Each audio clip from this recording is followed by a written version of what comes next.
To be continued. To be continued. 3 little words that hold the secret to the next great story. 3 words that will thrill you, confound you, give life to new possibilities. Every variation of To Be Continued is a promise. A promise of adventure. A promise of excitement. A promise of unseen wonders and unexplored worlds. A promise that every issue you read makes you a part of a never-ending journey. And behind every page there will be an unopened door waiting for you. This story to be continued at your local comic book shop today. Visit comicshoplocator.com today.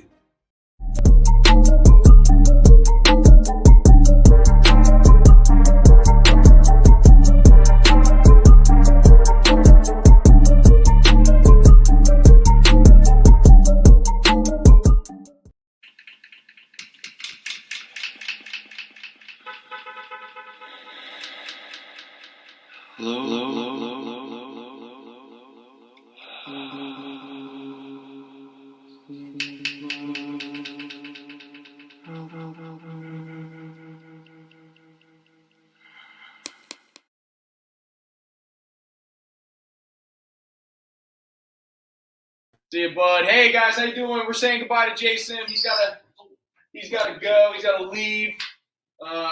His house is calling, saying that there's smoke. So hopefully everything's all right. So hopefully in about a half an hour or so, Jason will be back in the chat saying hello, letting us know everything's okay.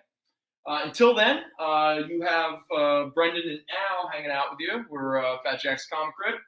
And we're here to try to sell some comic books.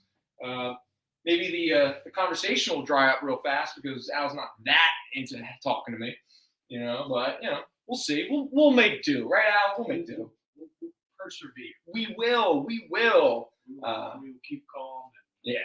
But all jokes aside, hope everything's all right, Jason. So we're Claim Sell Show. We're here to sell some comics. Best way to do that is claim some books in the chat. Be as specific as possible. If you were here close to our Center City shop, any books you claim tonight will be under your name behind the register. If you are closer to our Jersey shop, we will obviously ship those books over there for you to pick them up. If you are outside of the area and you need us to ship books for you, obviously if you shopped with us before, we probably have this information, but let's just go over it again, just in case you might be shopping with us for the first time, or we just need to remember this, or I need to remember to do this every show. And that is, we're going to need your contact and shipping information, and the best way to give us that information is to email us at fjccshow@gmail.com. I can't see because my screen is so dark, but I imagine that information is somewhere down here. It is. Thank you, Kyle. All right, Kyle. Thank you very much. Oh, yeah. I always forget to do this, but I also not only want to say, hey, it's Brendan and Al, but I also want to thank Kyle for hanging out with us and producing this. We really appreciate it. I'm sorry to drag you away from your Doom game, but I heard you died. So at that point, it's time to do some work. And I understand that we're a lot of work, so it must be difficult. Kyle with his nice, thick, luscious beard. Ah, yes. Not gray or white in any way. Not even a little bit. Kyle will never age. Never. Like, no one will ever have to point out any sign of aging when it comes to Kyle, because he is immortal. Like, why is that kid in here? What's that kid doing? Yeah, man, you should go back to 1983, child. I don't know the reference. What's up, Zayden? Zayden, what's up, buddy? How you doing, man? Good to see you, pal. Yeah, we took care of that X-Men for you, man.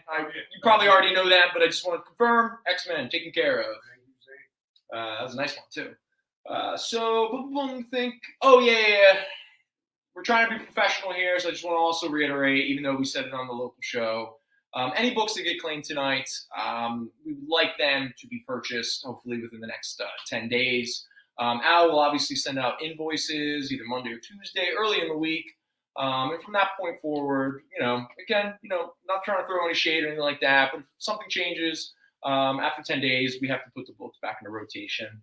It always makes me uncomfortable saying that because it makes me feel like we work and run a business, but we work and run a business, and so I guess this is how you do it. Just like all of you.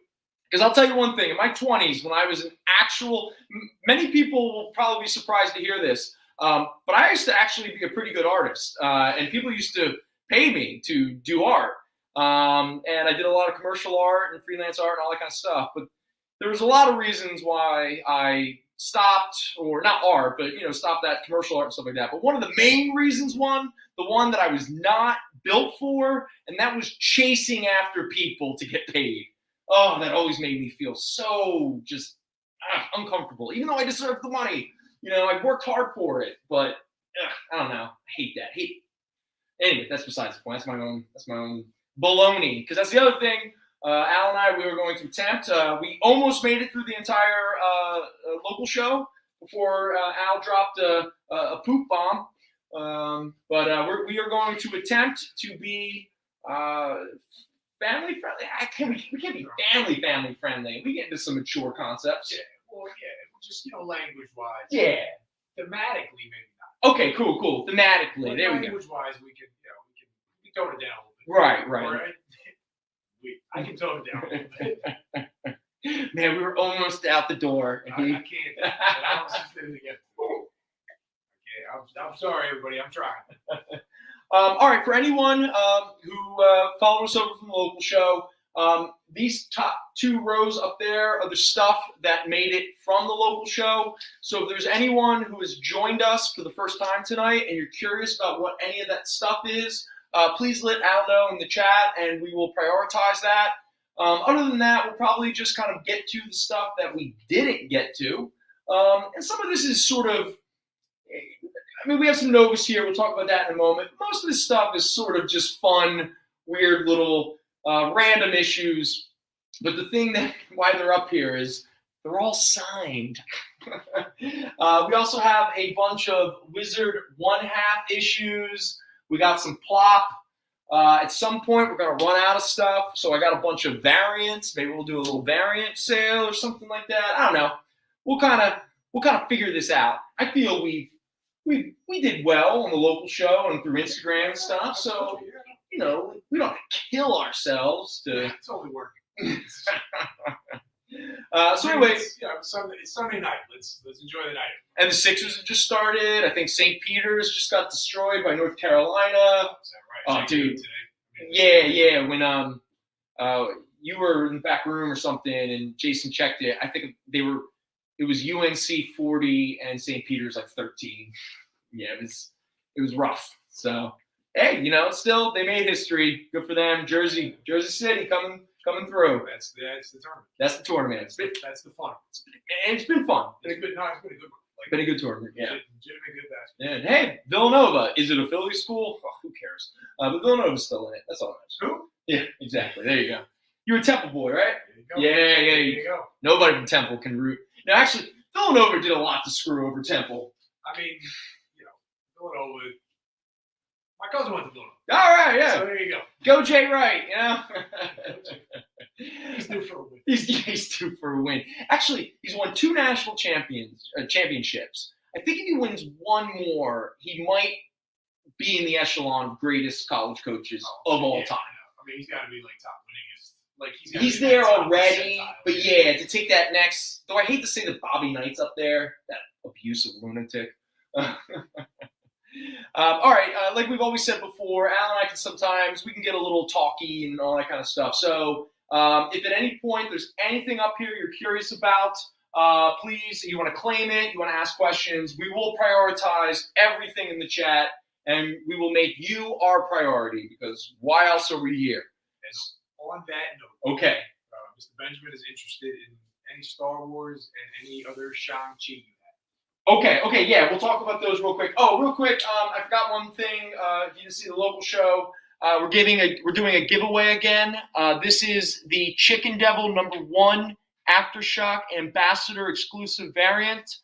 So it pretty much works the same way we usually do in regards to giveaways.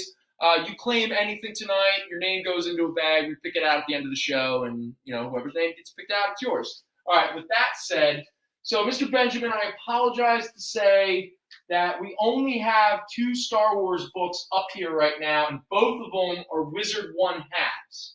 I don't think Mike is watching anymore, but if he is, I just want to express this when I talk about the first one.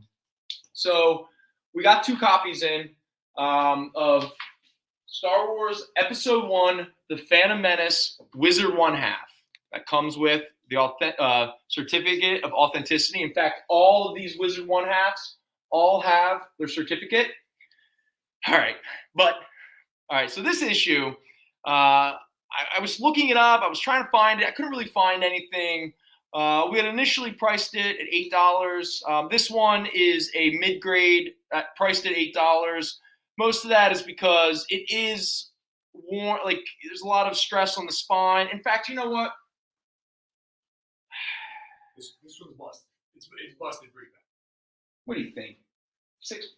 $5? Just do $5. $5. Forget $8. $5. It's complete. Everything's fine. There's no tears, but it's just there's a lot of dings and dents and all that kind of stuff. But here's where, as the old joke goes, and I say a lot of times, I sometimes wonder if I'm good at this job because we had 2 high-grade copies, both priced at $8. And 2 customers were fortunate, and they were like, hey, what do you got there? And they showed them, and they saw this and went, oh, whoop, mine. And I went, wow, people really like their Star Wars. I have now discovered that this book is actually very valuable. It's easily a 30, 40, in one sale. I saw it going for $50 because this issue is considered the first comic book appearance of Anakin Skywalker, Qui-Gon Jinn, Jar Jar Binks, and Padme. So, hey, you live and learn, no big deal. But that's why we're going to give away our 3rd copy. Again, it's busted, and so we're just going to be fair. Call it $5. Who knows? Maybe it'll be worth more than the $5, even in the condition that we sell it in.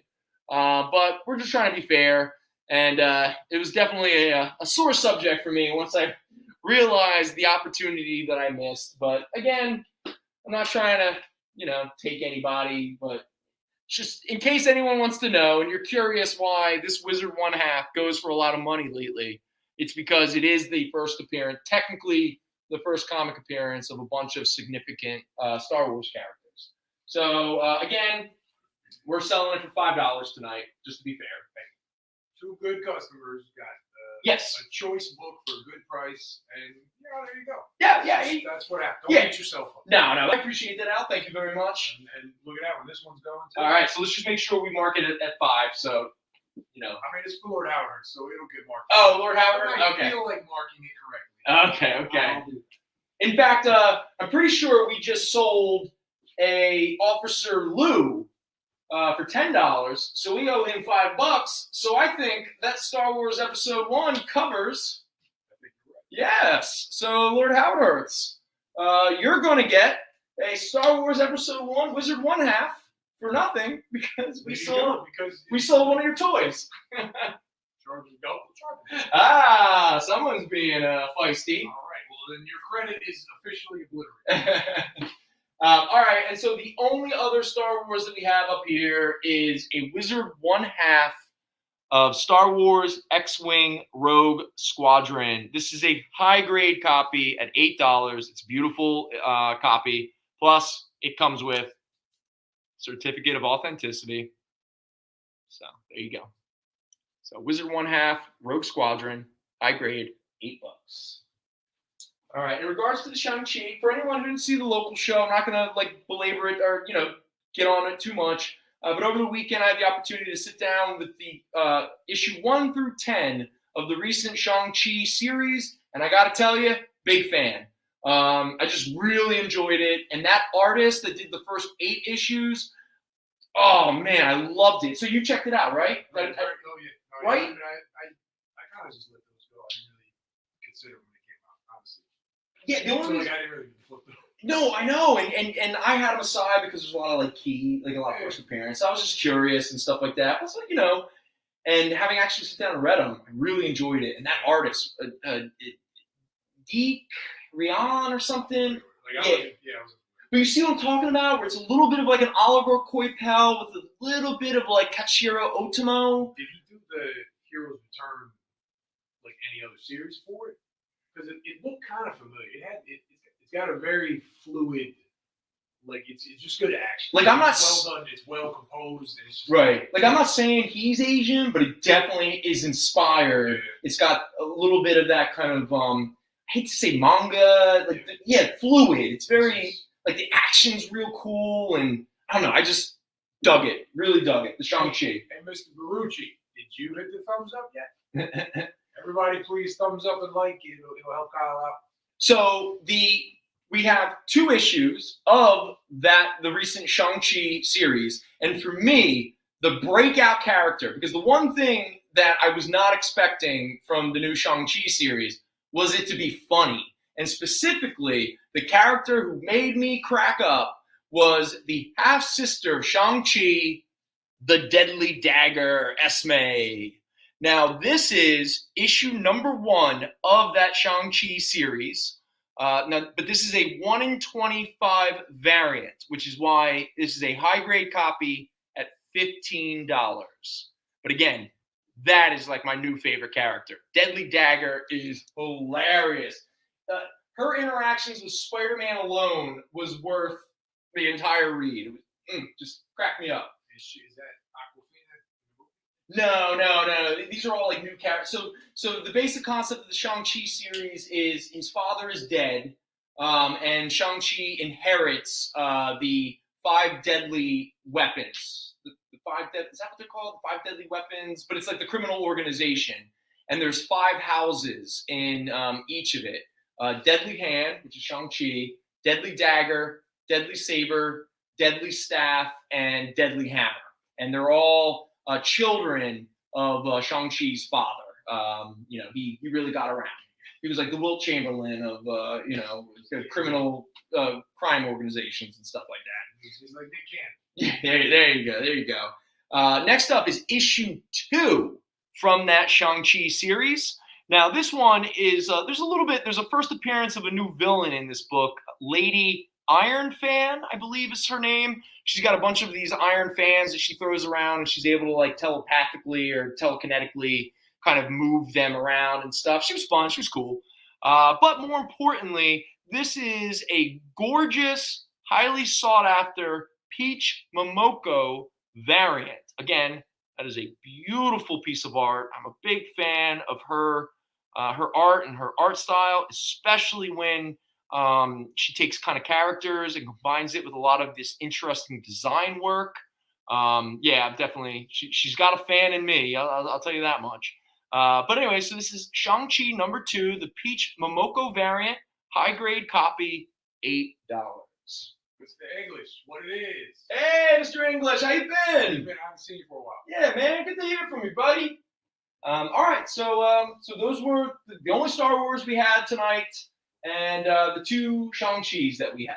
And again, highly recommend the still going Shang-Chi series. I think issue 11 is coming out in a couple weeks. Okay. So we're about 1 trade in, and a second trade is just around the corner. Have you read her Demon Days or Demon House? I haven't read it yet, but I've definitely flipped through to check out the art and stuff like that. Yeah. It looks cool. I mean, yeah, so I can't speak on her as a writer or anything like that because I just don't know.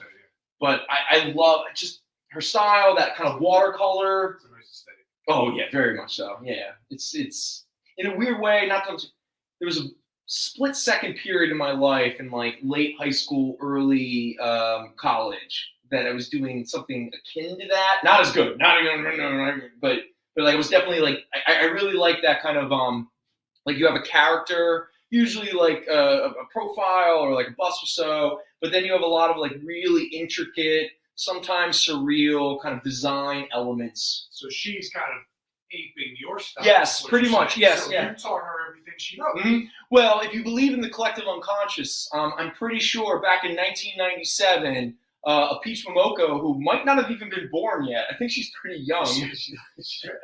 Yeah, I know, for all we know. Yeah. But yeah, she's aping my old style, that's for sure. Yeah. She's a 9/11 baby. Yeah. All right, so that's what we got. Again, if anyone you want to prioritize, let us know in the chat, and we will do that. Until then, I'm just going to kind of meander around in regards to the books that we have. like I said, most of these are signed books, and all these over here are a lot of Wizard one-halves. But what we'll do is we're going to do the first row here. Yes, we talked about these a little bit on the local show, but let me just get into it again here on the experience. And that is the news that came out this past week. Again, this was one of those news that everyone knew for about a year, but Disney and Marvel finally confirmed it. And that is the fact that they are, in fact, I said that a few too many times, but they are developing a Nova, mostly probably a series, but possibly a movie. You never know. But they are developing, the Nova character. And as we kind of debated back and forth, a lot of people, especially in the speculation market, are wondering which Nova. Obviously, you have the original Nova, Richard Rider. You can make the joke. You don't need me to.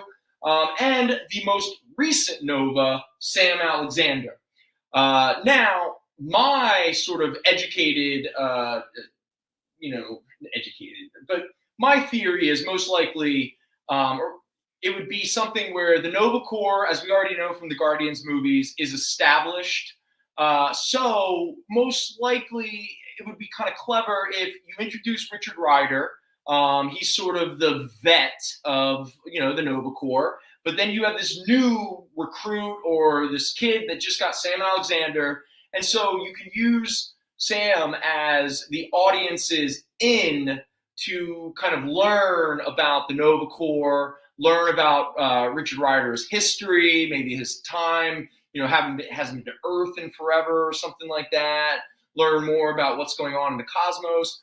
Also, another thing that has to be considered is James Gunn and Marvel has absolutely said that as the Guardians goes forward, as some of the characters are replaced with new characters, because obviously there's real world effects. Batista, he says he's gotten too old to do it, so Drax is probably out. Star-Lord might be on his way out, as we already know. Gamora is dead. So they're going to probably start introducing more cosmic characters. And Nova, especially after they've already introduced the Nova Corps into the Guardians movie, it's very likely that you're going to see a whole new cast of Guardians characters and cosmic Marvel characters and all that kind of stuff. Yes. Is there something going on? Or Kyle wasted my time. Kyle, come on, man. He said, did you see the Christopher Lloyd news? And I was like, oh, no. Well, I thought something happened. I thought he died today. He just got cast in something. He's in The Mandalorian. That's right. Okay, yeah. And you know what would have been really crazy? I was looking it up. I was like, oh my God, what happened? Could you imagine we announced Christopher? This show is becoming like cursed. It's too much. A lot happens on Sunday night. Yeah, when we're on. Oh, you know what? I think the Oscars are tonight. Are the Oscars tonight? Really? I think I heard that on the I hope radio not. today. Yo, nobody watch Oscars, Golden Globes. Don't reward that. I'm pretty sure we're up against the Oscars. Good, nice. Because if anyone's going to compete with the Super Bowl and the Oscars and the Grammys, it's these two idiots. Right. All right. Family friend, yeah. So, like I said, in regards to the speculation market, all that kind of stuff, anything to do with Richard Rider and Sam Alexander are in demand at the moment. It's going up. Now, we don't have Nova #1 from 1976, the first appearance of Richard Rider. It happens. We do have the first appearance of Sam Alexander, the recent Nova, and that is Marvel .1 #1. This is a high grade copy at $30. First appearance of the new Nova, Sam Alexander. But this issue also recently came back into people's consciousness and attention recently because of this right there. His head's cut off a little from the price tag. But recently this book was back in the news, let's say, because of the Doctor Strange Madness Multiverse trailer, specifically the Japanese one, though I think it's popped up in some others recently. And that is an alternate reality Doctor Strange wearing what is referred to as the Defender's outfit. And that is the first introduction of the alternate reality Doctor Strange wearing this black and red costume, who later go on to be part of Matt Fraction and Terry Dodson's Defenders series, where he gathered different versions of Marvel characters from different realities to face off against a great threat to the multiverse. This is a book that has become, let's say, has two keys. But the big one, the one that if the Disney Plus a Nova series or a movie happens and Sam is even, he's going to be in it. I mean, I'm not guaranteeing it, but I can't imagine Disney would miss out on an opportunity in having a kid character, especially a kid actor that they could probably rope into 20 movies contractually. So this book, I'm convinced, is going to be a massive key.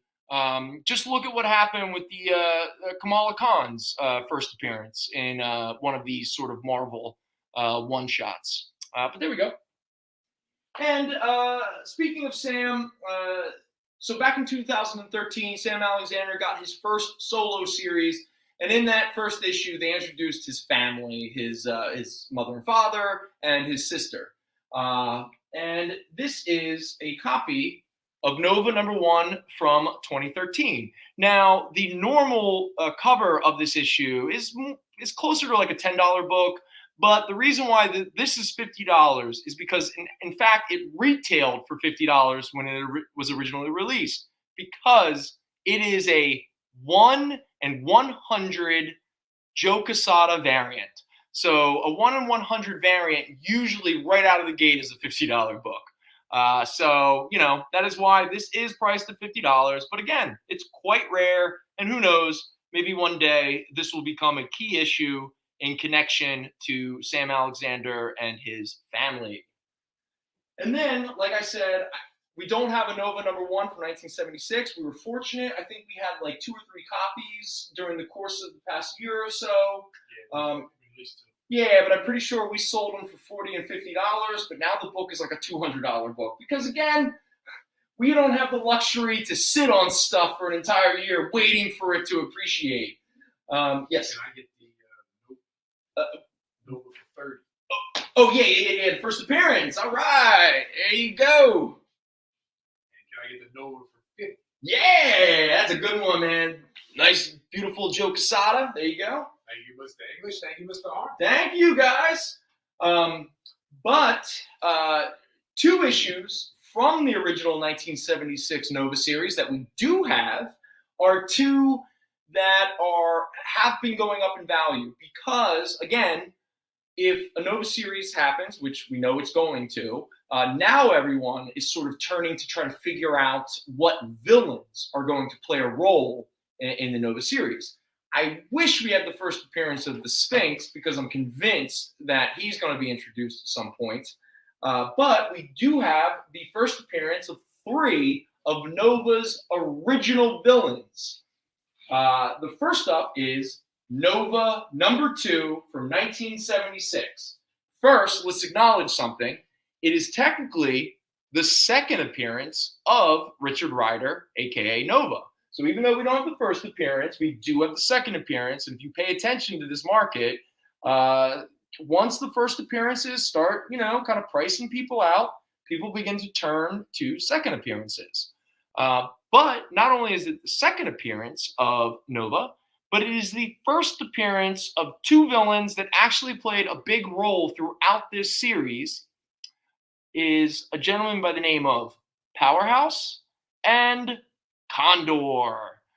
So Nova #2, 1976, second appearance of Nova, first appearance of Powerhouse and Condor. And then we have Nova #3, the first appearance and origin of ex-baseball player Diamond Head. I remember I looked up his origin and I was like, how long can I talk about this guy's origin?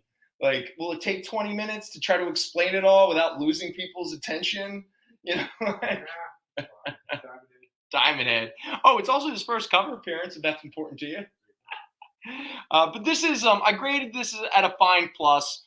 There's this weird sort of like, it's not a stain because it's not liquid or anything. It's just like, it's like the color got rubbed away a little bit.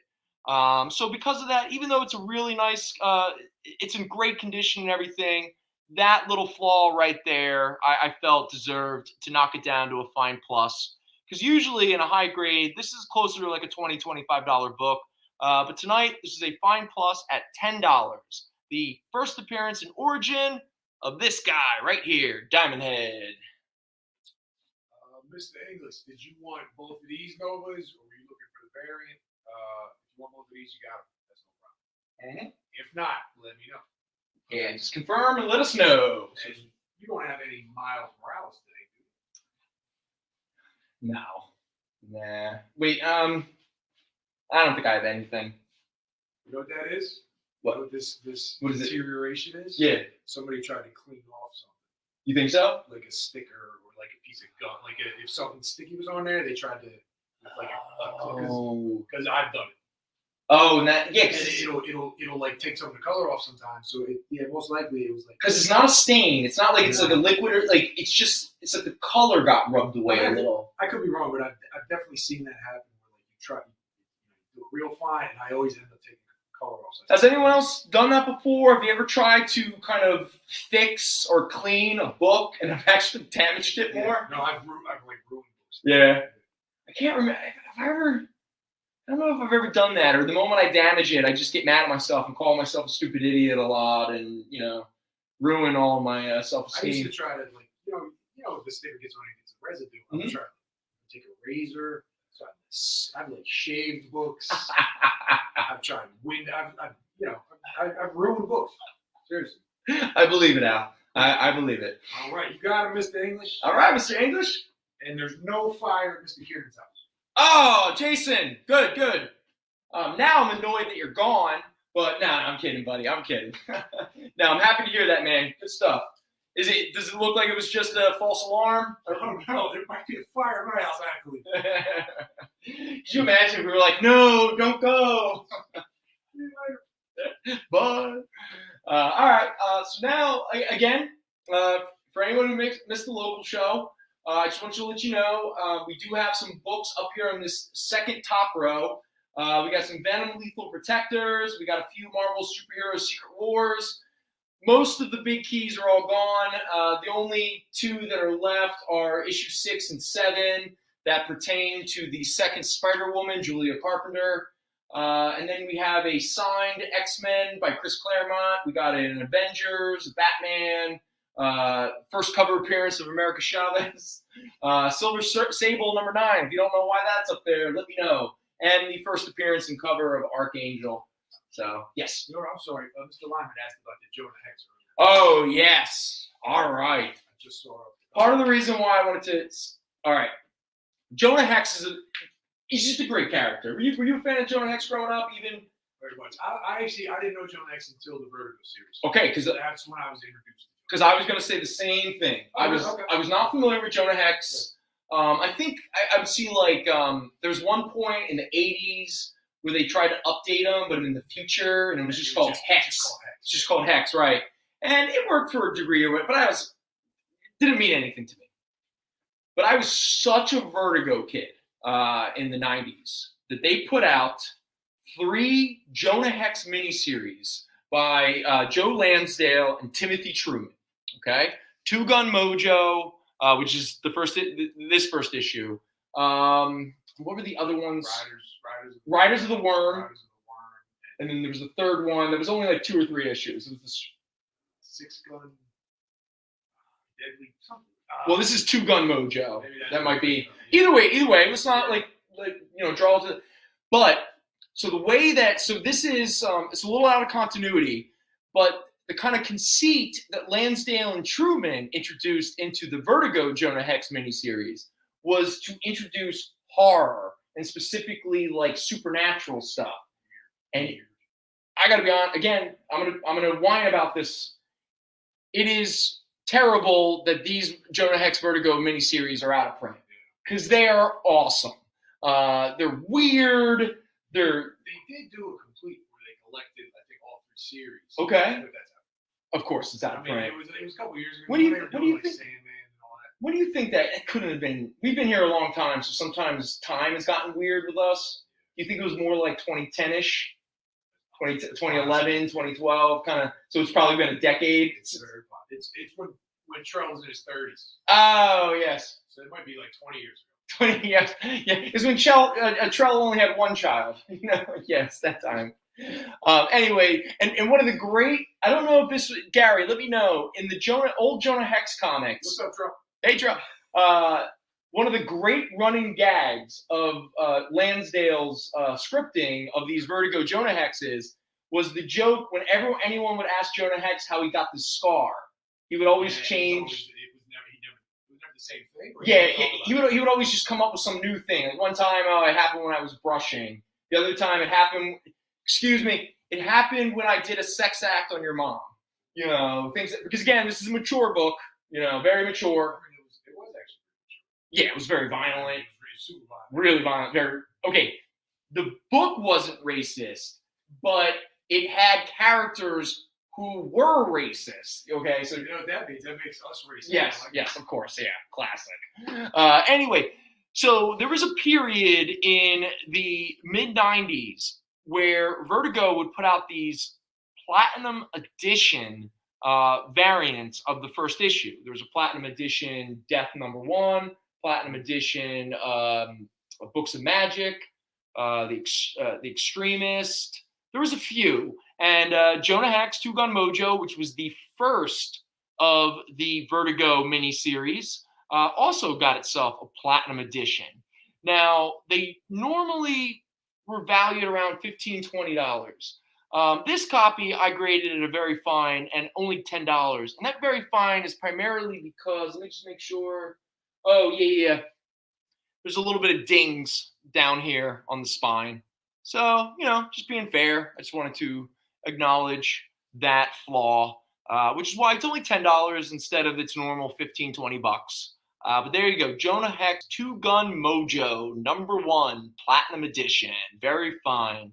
$10. All right. The series they did, I mean, it was DC, I don't know what iteration, but they did a series of like 50, 60 issues. That was pretty good. That was just straight up Westerns. No, that was really good. That was the one where Darwin Cook would do, I think it was Justin Gray and Jimmy Palmiotti wrote it. They did like, yeah. And I think, Gary, you probably know, I think it was issue 50. It was all Darwin Cook. Yeah, and it was him and Black.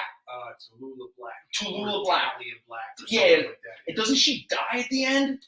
Or something? Or maybe he dies and it's like a story. She has a baby. That's right. She has Jonah's kid. Maybe she dies giving birth. Yes. Oh, so good. The whole series was good because you learned about the scar. Yeah. You learned about how he became Jonah. Like, it was just a good series. Yeah, like it wasn't like the Vertigo. That was funny. Like there was some.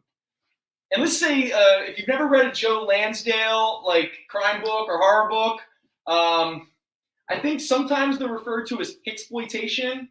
And as a man, I think Lansdale grew up in Texas. Yeah, he's got, let's say, some issues with certain people that he's awesome. Yeah, he's an awesome. What was that series of books he did with and they even made a TV show about it. It was the white dude and the black dude, and they were sort of like not bounty hunters. He just passed too. It was Omar. The Wire. Oh yeah, he was in that show. You're right. It was like Hope.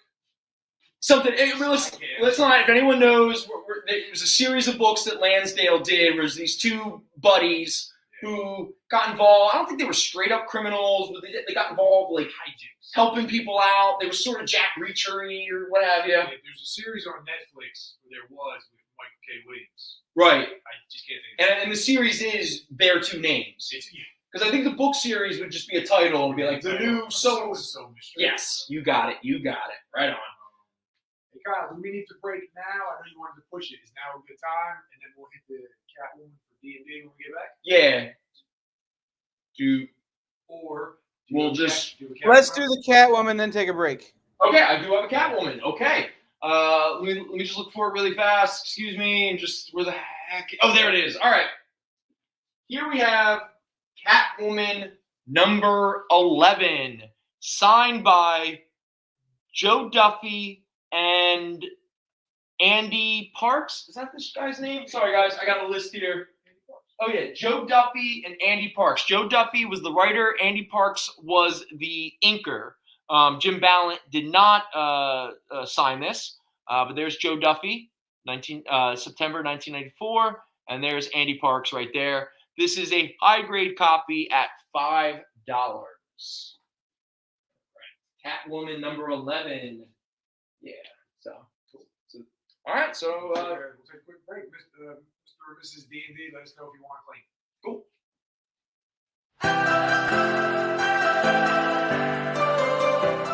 This is The Experience.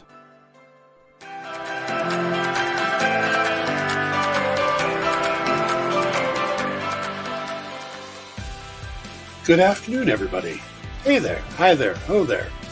You're as welcome as can be. Hi, I'm Nancy McCann. Welcome to Friday Night Live on The Experience. Welcome, everybody. It's Fat Jack's Comicrypt. Brendan, Al, Jason, hanging out. There I am. Welcome back to Kicking It with Henry, folks. I am your host, Henry Kumpa. It's great to be here with you guys. So we are going to talk about books that are in stores this week. Hi, everybody, and welcome to Mishmash. Hello, and welcome to the Black Comics Universe, presented by Peep Game Comics. And you gotta love it that the first people in a minute to skim it are creators. Up, everybody! Welcome to another Wednesday Warriors. My name is Joey Galvez, and this is my pal Ambrosia. Hey, everybody! Welcome to Space Cadet. Hey! What's up? Welcome, everyone, for another episode of I Must Ask You a Question. Hi, everybody! Welcome to Nerd News Now. Hey, this is Rex. Welcome to Comic Collectibles. Hey, hello, all you happy people. Welcome to the Dan Wickline Show. Hi, everybody, and welcome. This is the crazy show that we do on Thursdays called What's in the Box? What's in the Box? Comic culture and sales.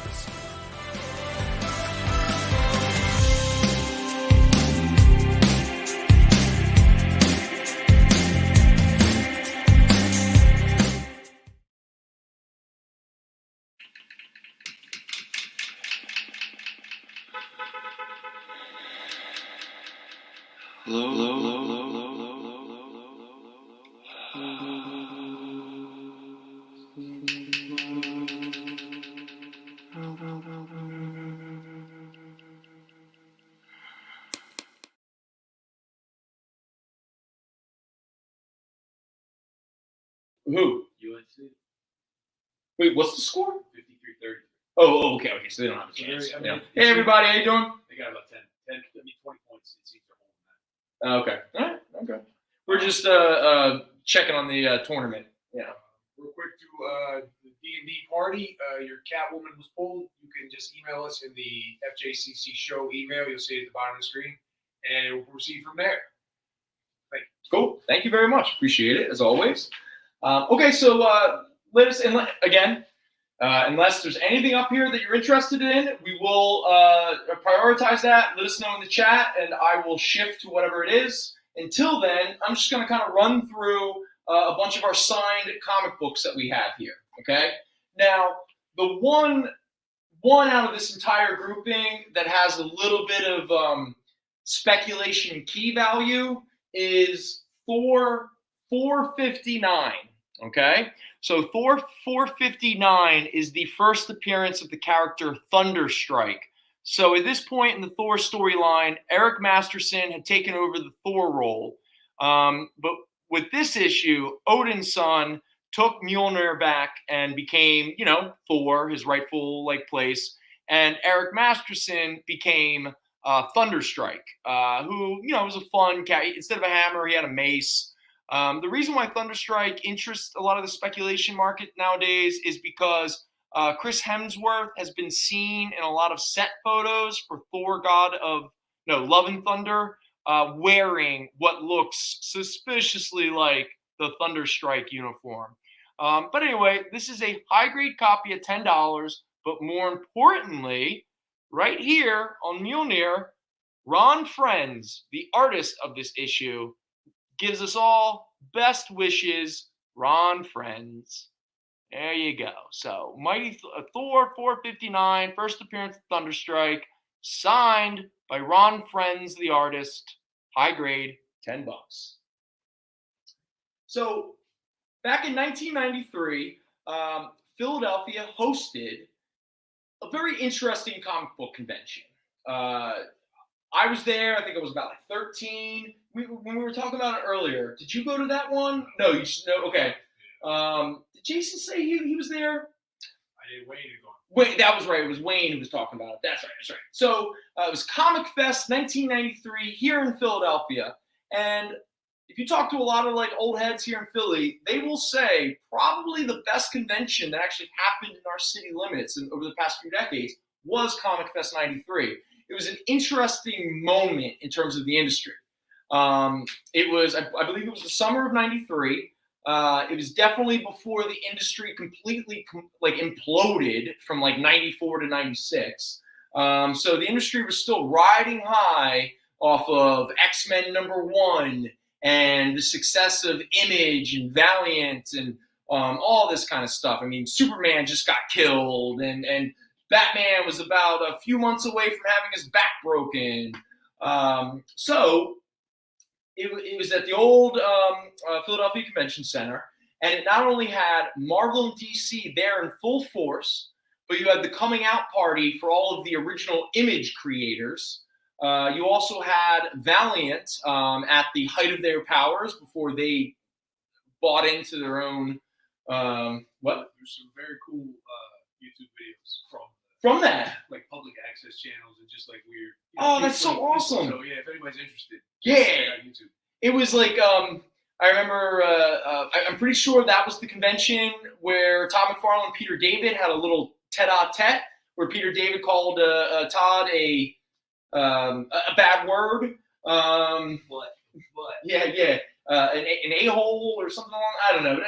Maybe I'm putting words in Peter David's mouth, but they had a very contentious, let's say, interaction with one another. But it was also where Jim Shooter, fresh off of being fired by Valiant, decided that he was going to premiere and show off his new comic publishing venture, Defiant Comics, that gave us, now, I was a fan of this series, not for everybody, but I also have a love for David Lapham. And Jim Shooter and David Lapham created the series Warriors of Plasm. Fun time. But more importantly, this was the big swag giveaway for Defiant. This was Defiant Genesis #1. This was the one shot that pretty much sort of showed off all of the new books that they were going to have coming out in the coming year and all that kind of stuff. This issue here is signed by, this is Jane Childress. All right, Jane Childress and somebody that we weren't able to figure out who else signed it. But they were the one, Jane Childress was the writer of The Good Guys. It also comes with a bunch of The Good Guys Genesis trading card set. That was a big part of that. Also signed by Jan Childress. These are high-grade copies at $4. And then we have Defiant Genesis #1 from Comic Fest 93, Philadelphia, signed by none other than Jim Shooter himself. There you go. This is also a high-grade copy at $4. This one does not come with the Good Guys. So you got the one signed by the Good Guys writer and somebody else we can't figure out. Jan Childress. Okay. So say it, Mike. Cool. Jan Childress. Jan. Got it. And then this one signed by Jim Shooter, the big head of Defiant. Defiant Genesis. Again, Defiant. I'm pretty sure he wasn't being too clever. Does it decrease the value that they don't have the certificate of authenticity? No, when they touch the book with the pen, that's what decreases the value. Yeah, technically speaking, the book is decreasing value the moment they sign it. And to be very honest with you, the way that we price these books, they're pretty much just kind of priced like they would just be like normal. Like they're definitely not more expensive because they're signed, that's for sure. I mean, it's really, signature values, it's weird. It's weird. And every time I think I have it figured out, someone comes, like just something happens. Put it this way, we wouldn't put them up if we weren't confident that was the signature. Mm-hmm. Like, we wouldn't sell the books as it. It's kind of staking. Yeah, and we're not forcing anyone to buy it. We're just if it interests you, it's here. That's all we can do. Again, we're a comic book shop, and we're just showing comics that we have. With that said, next up we have Vampirella, all new, full color. We have 2 copies of this. Vampirella number 4, both signed by the artist of the book, not the cover artist, the interior artist, Louis Small Jr.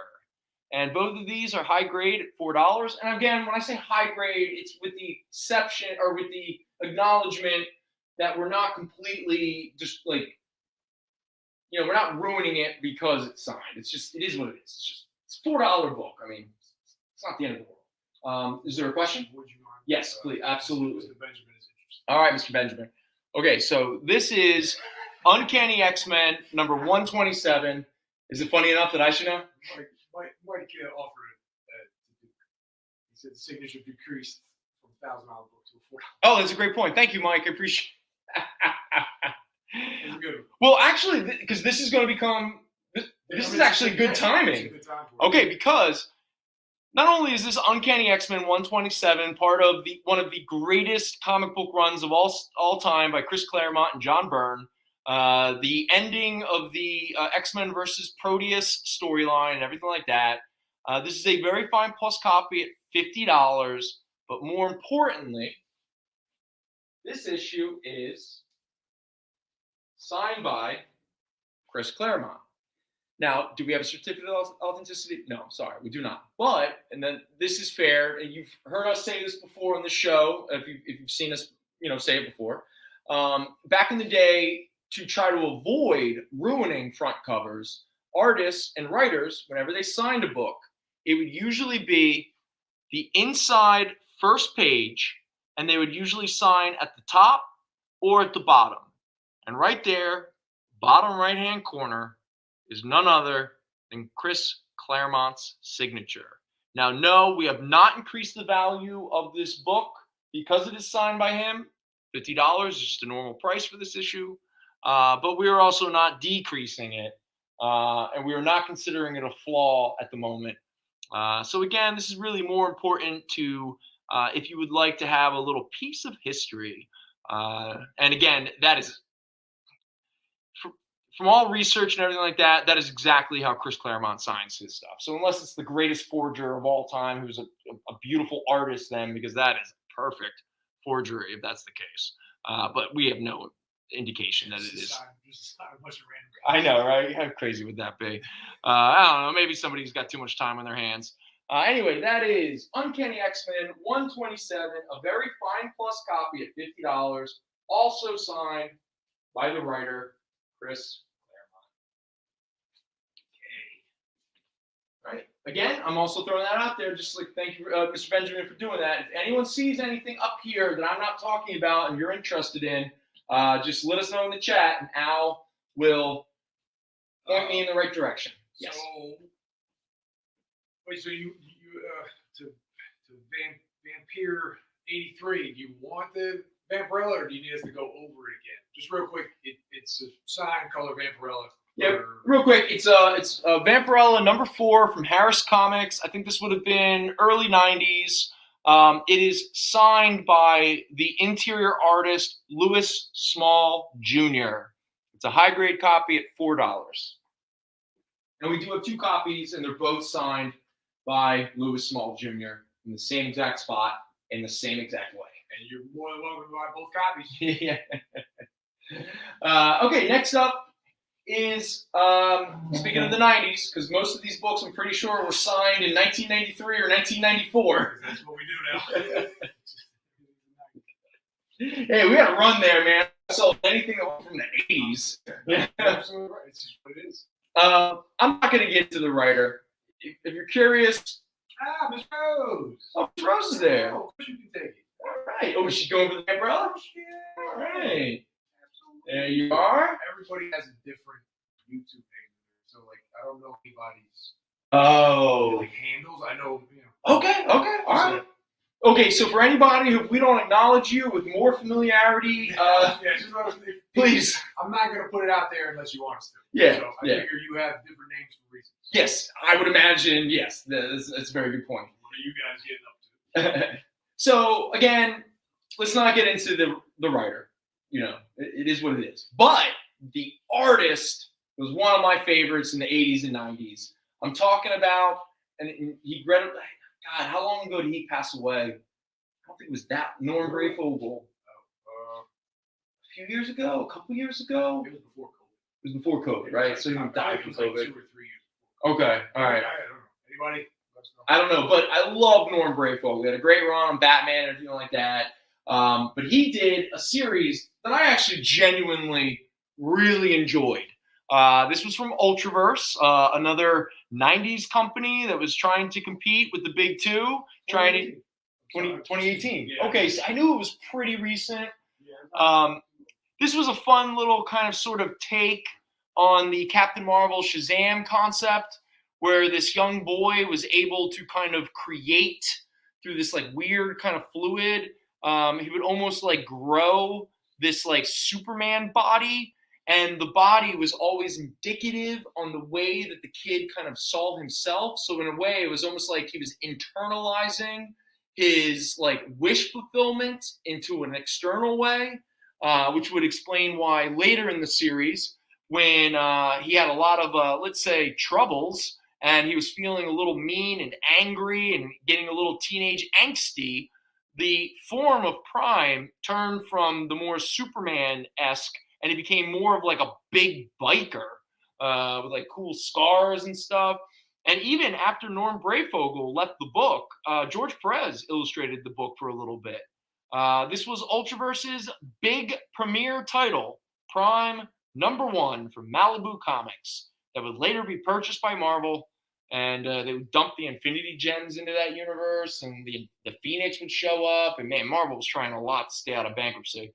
Anyway, this is a high-grade copy of Prime #1, first appearance of Prime, but more importantly, signed by Norm Brayfogle, a gentleman who is not alive anymore. And not only did he sign issue #1, he signed issue #2. There you go, Norm Brayfogle right there. This is a high-grade copy at $4.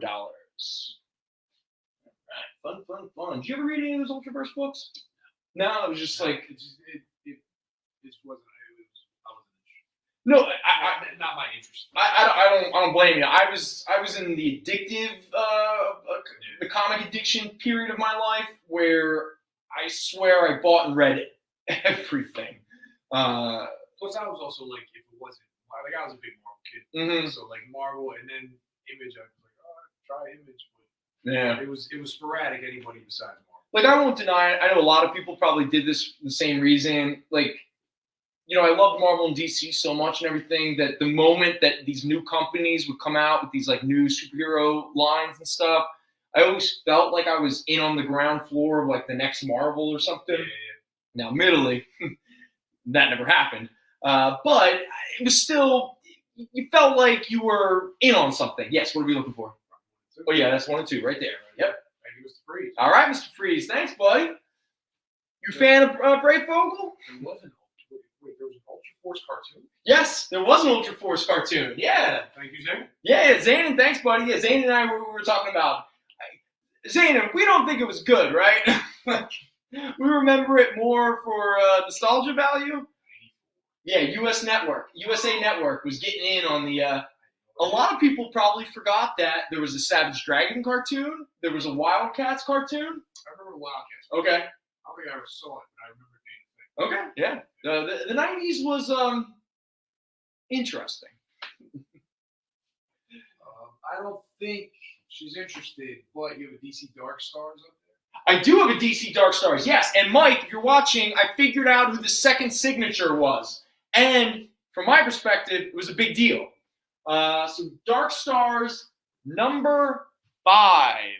That is a high-grade copy at $5. And it is signed by, let me just look at my notes here, because I want to make sure I got Scott Hanna. That was the inker. And right below it, right here, that is Travis Charest. He is the cover artist. He did not do the interior art. The interior art was done by Larry Stroman of X Factor and Tribe fame. But the Travis Charest did the cover. And I'm pretty sure when Dark Stars first started, he might have done some interiors, or maybe he just did covers. Either way, it's signed by Travis Charest and Scott Hanna back in 1993. I'm pretty sure at Comic Fest Philly, 1993. There we go. Dark Stars number 5, high grade, $5, signed by Travis Charest and Scott Hanna. Yes, what's the joke? Joe, do you want to put a link to the Tubi series if anyone's bored with us? What's the Tubi series he's trying to? An Ultra 4. You can see it on Tubi. Cartoon stream it. He said if anyone's bored. Well, you know what? Yeah, if anyone's bored, yeah. Like, hey, Al and I should sit here and watch it. If anyone's bored right now. In fact, maybe at 7:30 we'll do a live commentary of the Ultraverse pilot here for you guys. Live and direct. We're going to break whenever you want to break. Oh, we're breaking. Break time? Let me just do the Punisher and then we'll take a break. Just for, it's right here in front of me. All right, so right here is Punisher 85, part of the Suicide Run storyline that was going on back in 1993. Man, Punisher was already almost at 100 in the early 90s. It is signed here on the ammo clip by none other than Mark McKenna. And you ask yourself, who's Mark McKenna? I think he was the inker. I actually don't really know. But this is a high-grade copy at $5. And with that said, if anyone has any questions, obviously hit us up in the chat, and we will get to all of the claims and questions on the other side of the break. And with that said, Kyle, take it away.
Imagine being at a convention and going to an interview panel that's just for you. No bustling crowds, no hours-long lines, just you, the moderator, and your favorite comic book creators. Well, this is pretty much that. Miss Jen sits down every week with 2 comic book creators for a live stream interview about their latest work, and you can ask them whatever you want. It's Talking Shop, Mondays at 5 Eastern on The Experience, Comic Culture and Sales.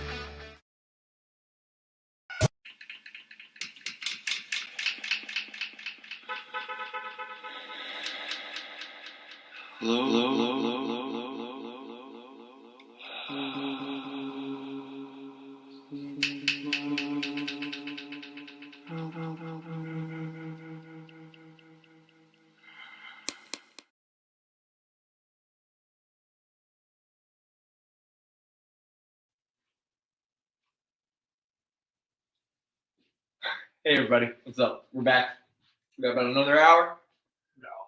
Oh yeah, close. Yeah, kind of. Real quick to everybody, just a reminder that this will be raffled at the end of the show for anybody who makes a claim. There's been a few new claims in since we announced it. Oh, good point. So just so everybody knows, at the end of the show, that's gonna be raffled off. So you could win big. And again, it's the top of the hour, so we should.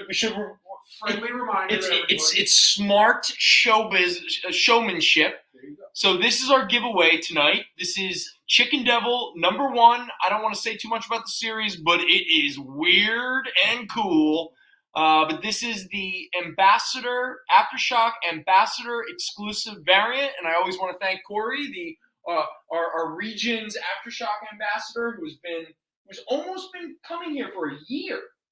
He blew my mind. He was like, yo, man, the next time I show up, it'll be a year. And I was like, holy dang. You know, look at me not cursing. That was an exceptional not. You know, it's so funny. We're so contrarian that even though it's the right thing to do, we go to such another extreme. Like the amount of times I'm like, yeah, all that baloney. Golthar books. Yeah. It's like I can't help it. I can't not be kind of a Mr. Hunter. Yo, what's up, Mr. Hunter? We took care. Thank you for being understanding. I really apologize. We had a little moment where Mr. Hunter hit us up on Instagram for that Marvel Superhero Secret Wars #10. One of that awesome cover where Dr. Doom's all messed up from fighting the Beyonder. And I thought it was a high-grade copy. But as I was putting it aside for Mr. Hunter, I noticed a small tear at the top of the cover, and that really broke my heart.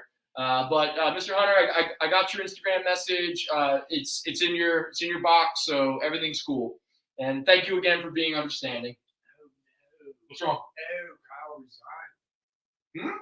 He's not Aftershock ambassador.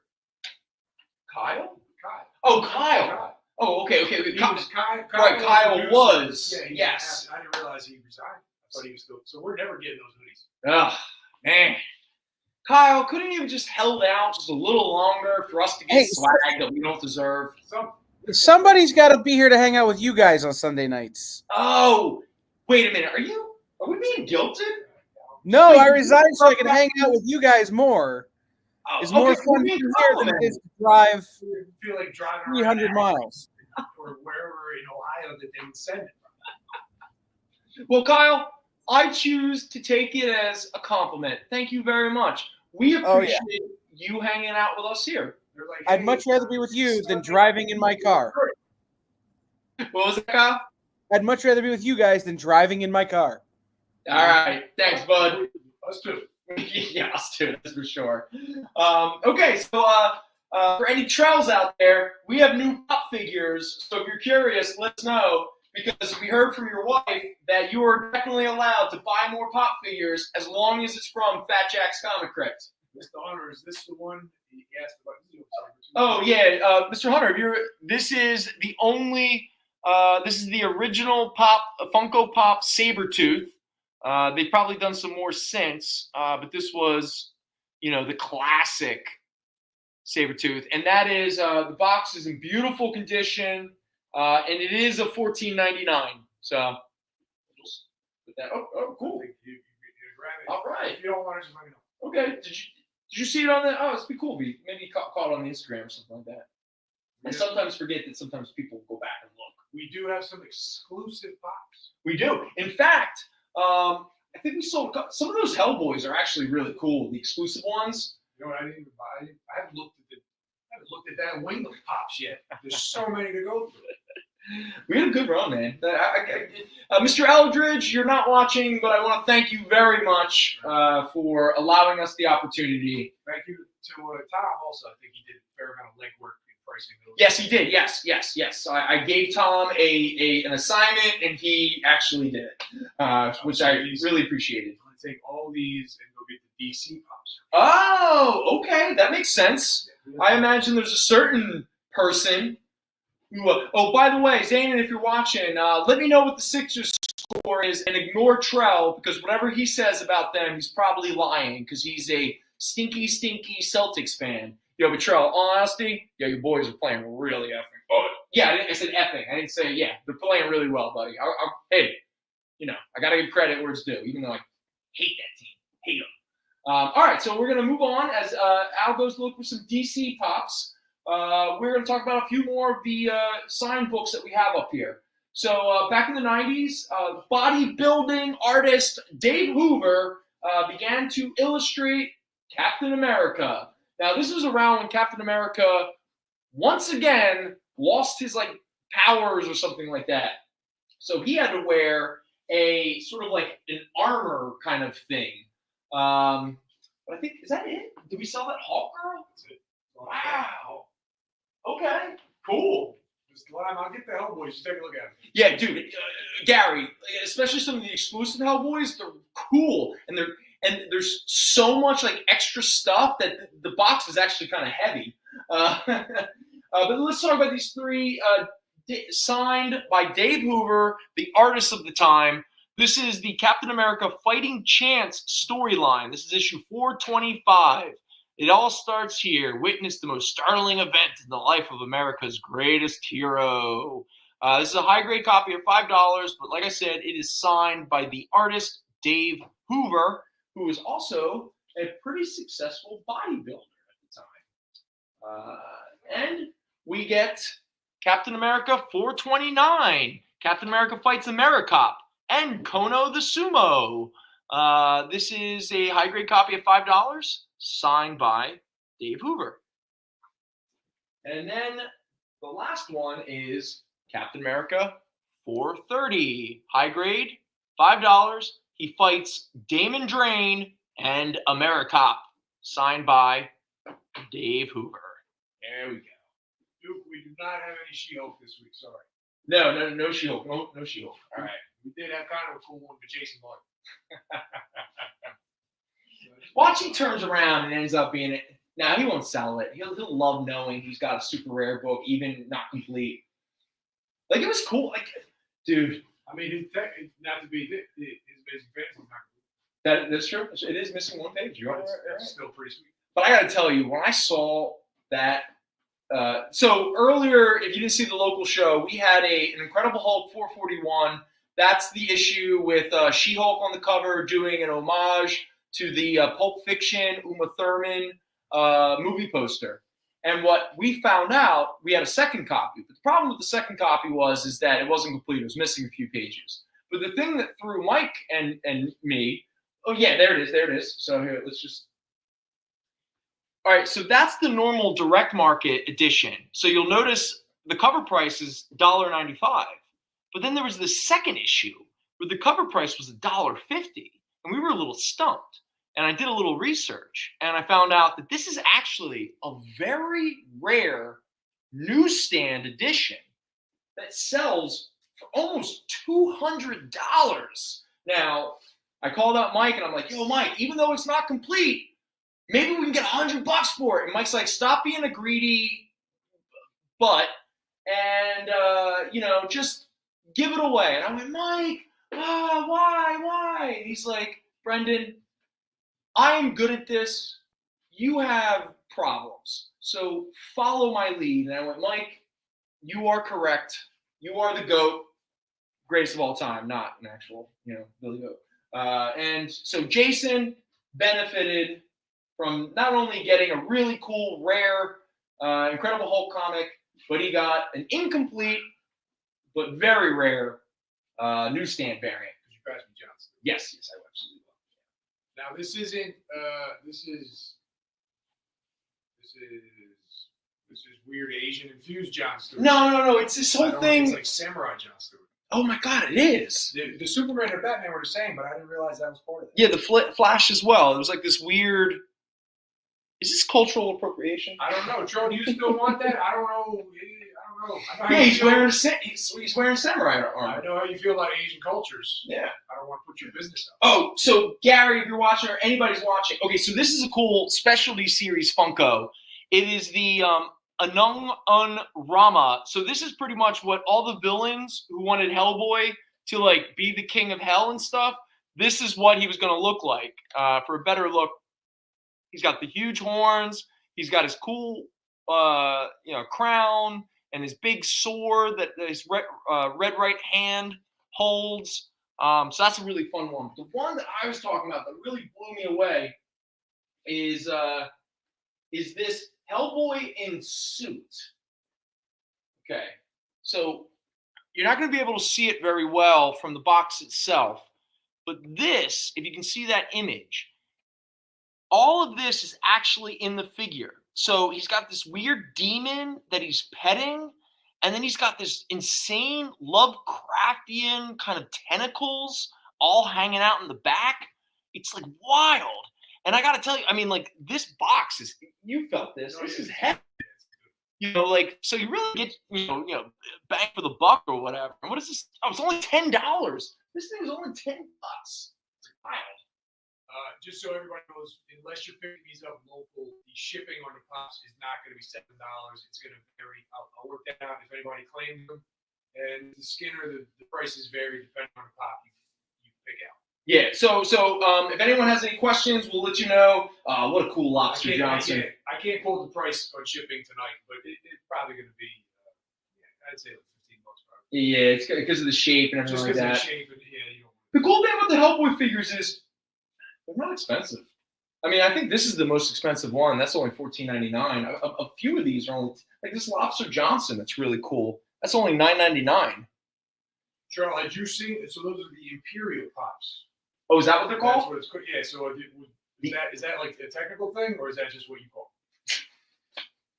Did you just make up a Just word? make that up to make us look stupid? Yeah.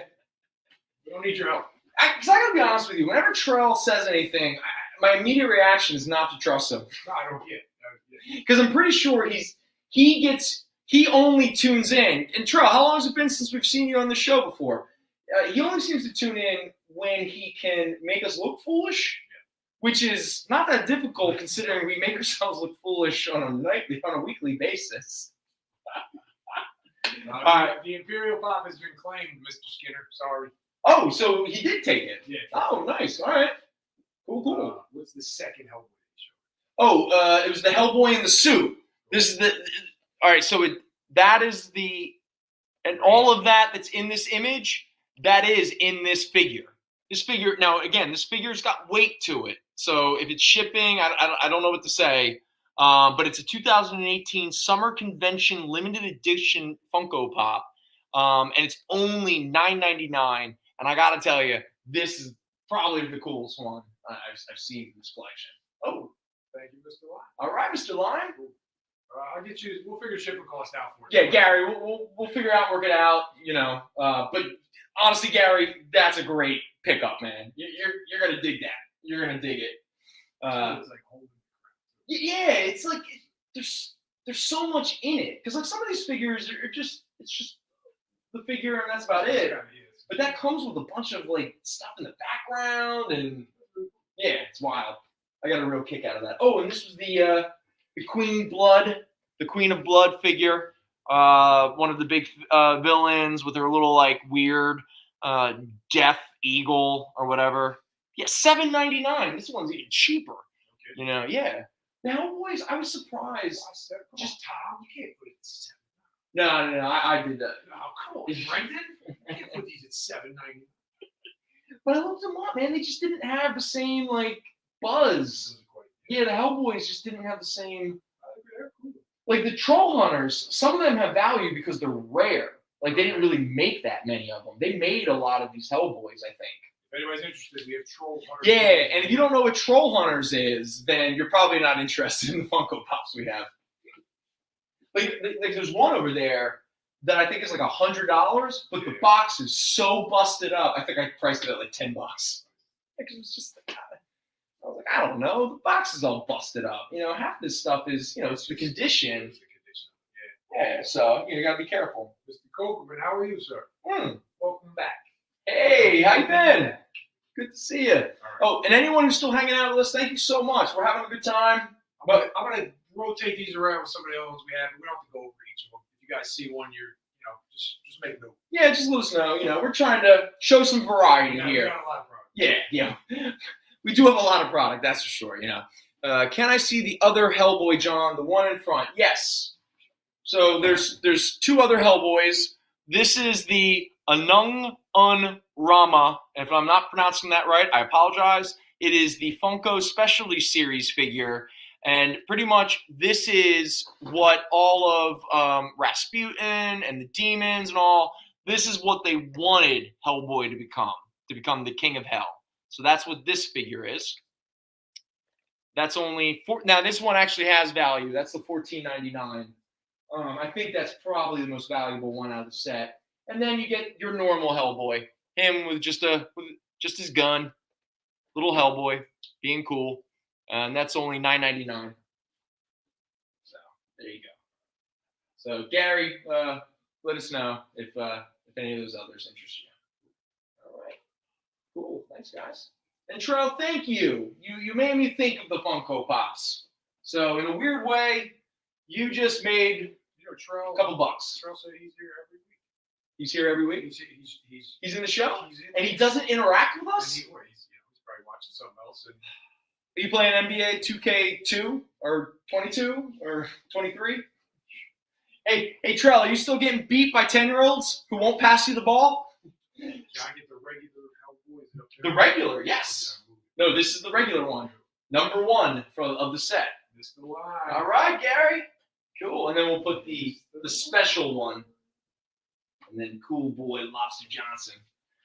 Like I never. We've talked about this before. I don't want to open the floodgates, but I do think Funko Pops are pretty. You want to get that right? Yeah, they're cool. Like I just don't want it's just like I open the floodgates and it's over for me. Because at one point, the closest I ever came, there was a double pack of Captain America and Red Skull with the Cosmic Cube. That was sort of like that kind of like I almost pulled the trigger on it. There's a cool. If anybody's interested, the new previews there's a Galactus, but it's like Dayglow neon. Really? So it's like psychedelic colors, and I think a Silver Surfer it's oversized. It's like a $50-$60 pop. But that sounds cool. I'll see if I can. I mean, 50-60 kind of. But that really does sound cool. If anybody's interested, you gotta put a deposit down. Because the other pop that actually really was the Galactus. It was a really nice Galactus, yeah. And we got that thing one in that was nice. Really cool. Do you remember the oversized Godzilla? That was really cool too. Oh, was this it? Oh wow, look at that! All right, that's fun, guys. So there we go. The psychedelic Dayglow Galactus with a little Silver Surfer on his hand. He's 10 inches. You're right. $46, $45.99. And he's a previews exclusive. Yeah, so you only get it through previews. So if anybody's interested, you come and talk to us, but you probably have to leave the box. Yeah. But that's pretty cool. Thank you, Al. I appreciate that. Yeah. Look at us being kind of good at this. Yeah, but oh no! Who has the most pop figures in the chat? If you're willing to, bare your soul for the rest of the chat. Can I guess it's Trell? I know Trell has a good amount, but it seems like we got a good amount of pop aficionados. Oh, okay, nice. Trell, have you started the purge yet? Have you gotten rid of your Harry Potter pops? I'm excited. Or your Star Wars pops? Is that what the other one you were talking about? Maybe getting rid of? Oh, I thought you meant the purge. Oh, yeah. I'm looking forward to that. Well, could you imagine a purge, but the only weapon you can use are pop figures? So it's just people running around trying to figure out really awful ways to hurt other people with pop figures. Most adorable purge ever. Except when you see people like shoving pop figures down people's gullets or doing just awful things with it. But it would be pretty wild. It would be creative. I throw him in spice. I have a concussion. Someone hit me in the head with the Thanos with the Infinity Gauntlet pop figure. So we got all right. So between the handful of pop collectors, okay. Mr. Morris has 838.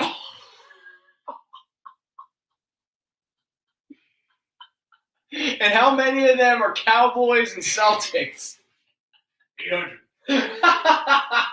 Hey, Trell, how many, did they only put out one Black Lightning pop figure, or have they come out with different variations? Mr. Colquitt's coming up close with 10. Is that our runner-up with 10?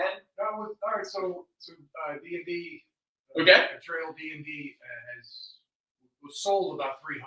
So they're condensing their. So it seems they're probably about neck and neck with Trell. Okay, nice. Interesting. And again, collector to other collectors and stuff like that, we always have that moment where you gotta, purge a little, condense a little, That's great. More craziness. You can't be now. This isn't like you can't just whatever you're selling just let our chat know. That's not how it works. Oh no! The experience has always already told us you can't do. What was the term they used? Poaching. Yeah. If you want to trade social media information, feel free. But we're always. Nobody cares about advanced games. What? Who's that? Is that Trell? Trell, calm down, Trell. Yeah, I got 14 tubes out. We just go black? Okay, all right. I thought Kyle was like, let me put a shutdown on this. Let's get that hand. Speaking of getting out of hand, yeah, should we break? Oh, is it break time? Kyle, is it break time? If you wanna. I mean, is it time? I mean, we got like 5 minutes. 5 minutes? Yeah, 5 minutes is normally scheduled time. Okay, that's fine. Then I'm going to, again, chat. If you have something more important you want to talk about or whatever, let us know. I will prioritize you. But until that happens, I'm just going to run through a few more signed books here. So next up is X Factor number 85, signed by, in my opinion, one of the great comic artists, Jay Lee. It's a Very Fine Plus at $5. The Very Fine Plus is only because I'm a stickler. This book technically comes in a poly bag with a trading card. It's not in a poly bag, and there's no trading card. So I have to acknowledge that, all right? But really, the selling point of this is Jay Lee's beautiful signature. Jay Lee also has a book in the previews. Yeah. He's doing the interiors for like the first time in for a creator-owned book. Since Hell Shock. Is that what it was? Yep. Which was 1994. Yeah, and the final issue never came out until I think early 2000, or maybe it never came out, but Dynamite, I think in the mid 2000s or late 2000s, put out a hardcover where the end of the Hellshock story was published for the first time and only time in that hardcover. And no one will be shocked to hear this. It's out of print.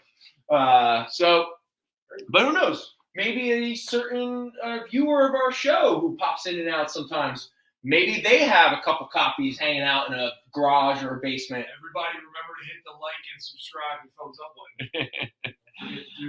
button. Next up is X Factor number 87, signed definitely at Comic Fest 93, because I also got him to sign an Exo Man Award number 0. Is that right? How did it happen? I really loved his art at the time, and I think his line was the one that wasn't too out of hand. So I bought a $1 book, which was Exo Man Award number 0, and I got Joe Quesada to sign it, and I'm pretty sure whoever got this signed, it was at Comic Fest 93. But X Factor number 87, signed by Joe Quesada, high grade, $5. And another cool 90s little, the full gimmick, the holofoil, the die cut.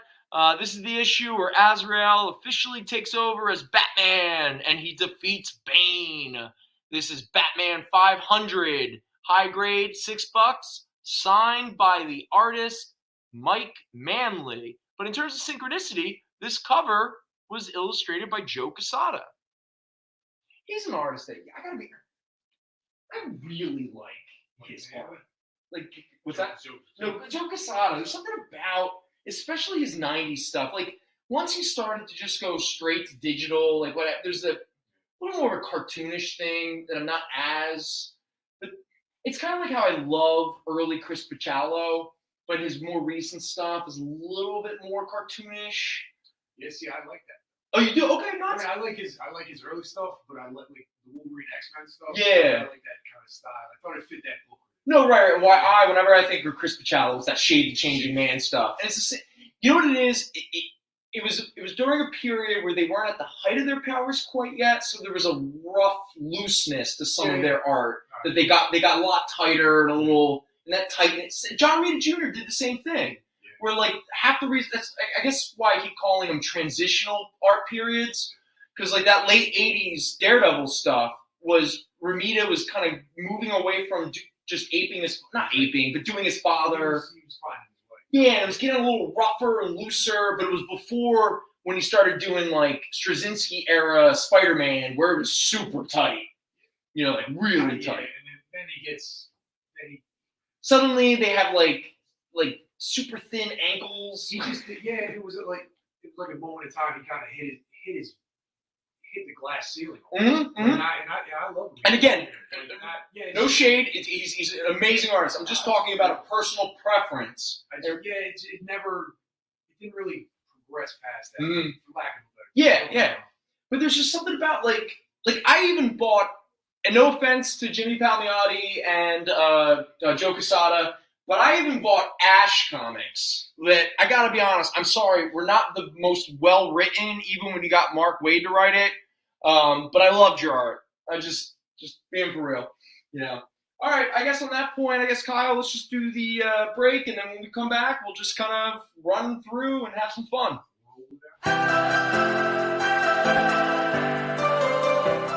This is The Experience.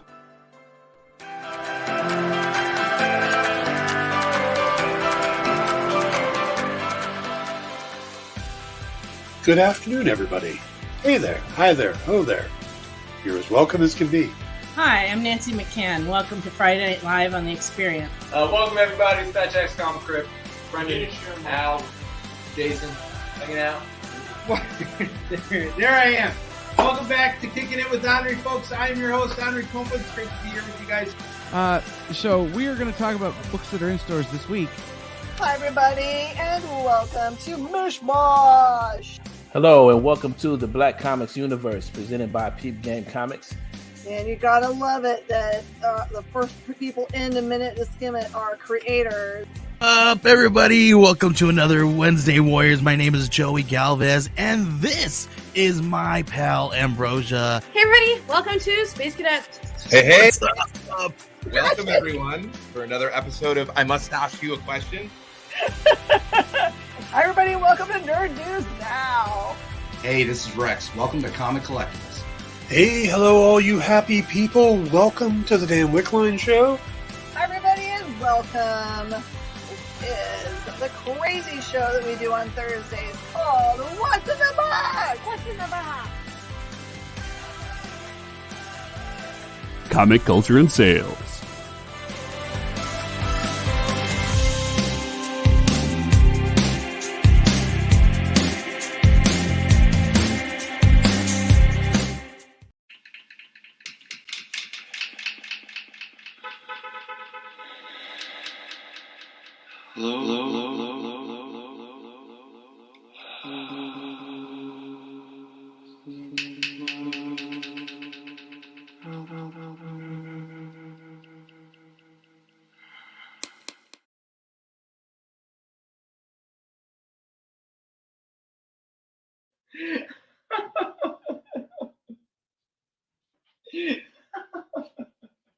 Yeah, man, we were really the ugly stepchildren of The Experience, that's for sure.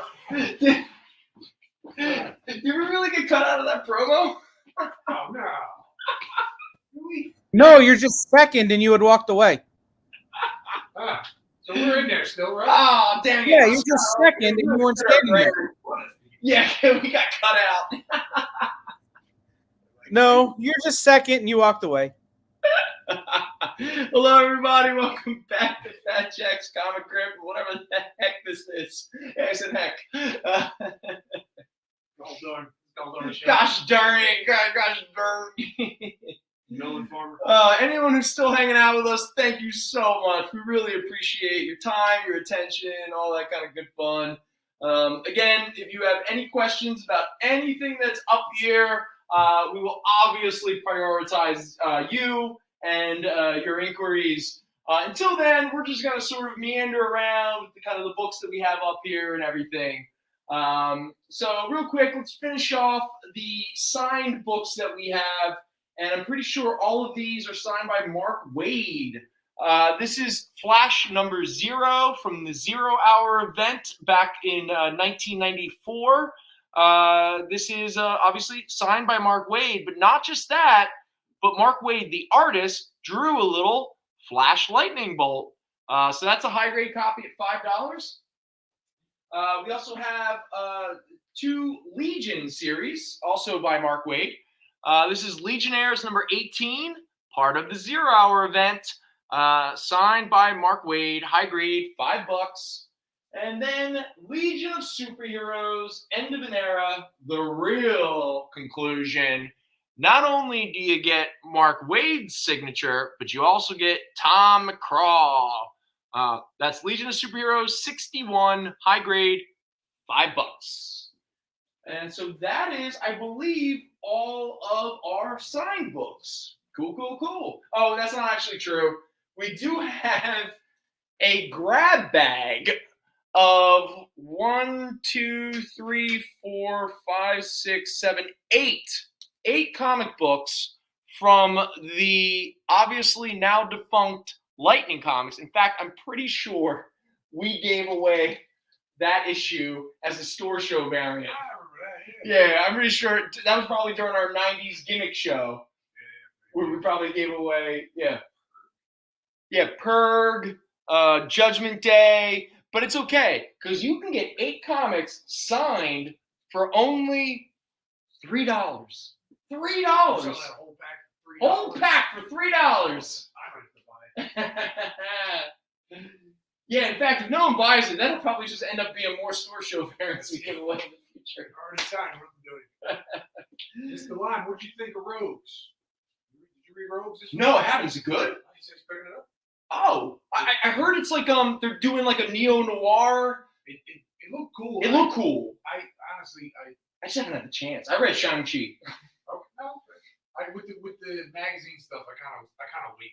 Like I don't grab it. Just I want to see how it's going to be. Yeah. Because the format's so big. It's true. Storage wise. Like I love that. Like the Swamp Thing. The one with Jeff Lemire and Doug Mack. Oh man, I love that one, especially because obviously they introduced Old Man John Constantine, which is my favorite comic book character probably of all time. But I read some really good stuff. But I've been rereading Black Science. Because I finished Sandman, so I'm rereading Black Science. That's excellent. Oh my God, did anyone read the new issue of Human Target? If you did, don't ruin it in the chat. But I just want a moment. If someone did, I want that moment to be like, yeah, like awesome, right? I mean, dude, Al, you would love Human Target. We don't have any copies. I know, but I'm just like Gary Lyon. He called about an invoice, and he asked, and I was looking for issues for him. Are we still out of some of them? I think we might have issue 4. Really? Issue just came out 6. Yeah, 6. See, I think we definitely don't have like the issues. Wow, I'm actually whatever we had, surprised. I sent to him, and I think maybe word of mouth is actually. Yeah, I recommend it to everybody. I think it started. Dude, I mean, Greg Smallwood's art. The reason why they're taking a hiatus is sort of like this most recent issue 6 that just came out this past week. It's sort of their like mid-season kind of cliffhanger because Tom King, Anthony, if you're not watching out because you're probably eating dinner, but my boy Anthony, just like Zane, keep me up to date on the comings and goings of this industry that I, ignore half the time until customers tell me. But Tom King came out and was just like, listen, if you love Greg Smallwood's artwork, then you're cool with waiting a couple months because Tom King's allowing Smallwood to finish the entire series. I mean, as long as they announce it, and it's not just where's his book? Well, because again, what happened? I don't like when the publishers treat us like we're idiots and don't understand how this industry works. Just be transparent. It's okay. I'll wait, especially for that kind of art. If you haven't checked out Tom King and Greg Smallwood's Human Target, I literally can't recommend it enough. And this most recent issue was so cool. Every time I'm like, is he gonna go deeper into like Dashiell Hammett and Donald, Wesley kind of? He does, man. He just keeps going. And again, I will always have a soft spot for the Giffen, DeMatteis, Justice League characters, and King's having fun, man. I'll tell you that much. Real quick, speaking of the 90s, I just want to let everyone know this. This has come back into our hands again, so just in case anyone is interested, we do have a copy of Kingdom Come #1, issue 1 of a 4-part series by Mark Waid and Alex Ross. This is a high-grade copy of $14. This series, if you never read it, it's probably one of DC's best, and it's definitely one of their best 90s series. Without any doubt. It's also the first appearance of the villain / anti-hero Magog, whatever.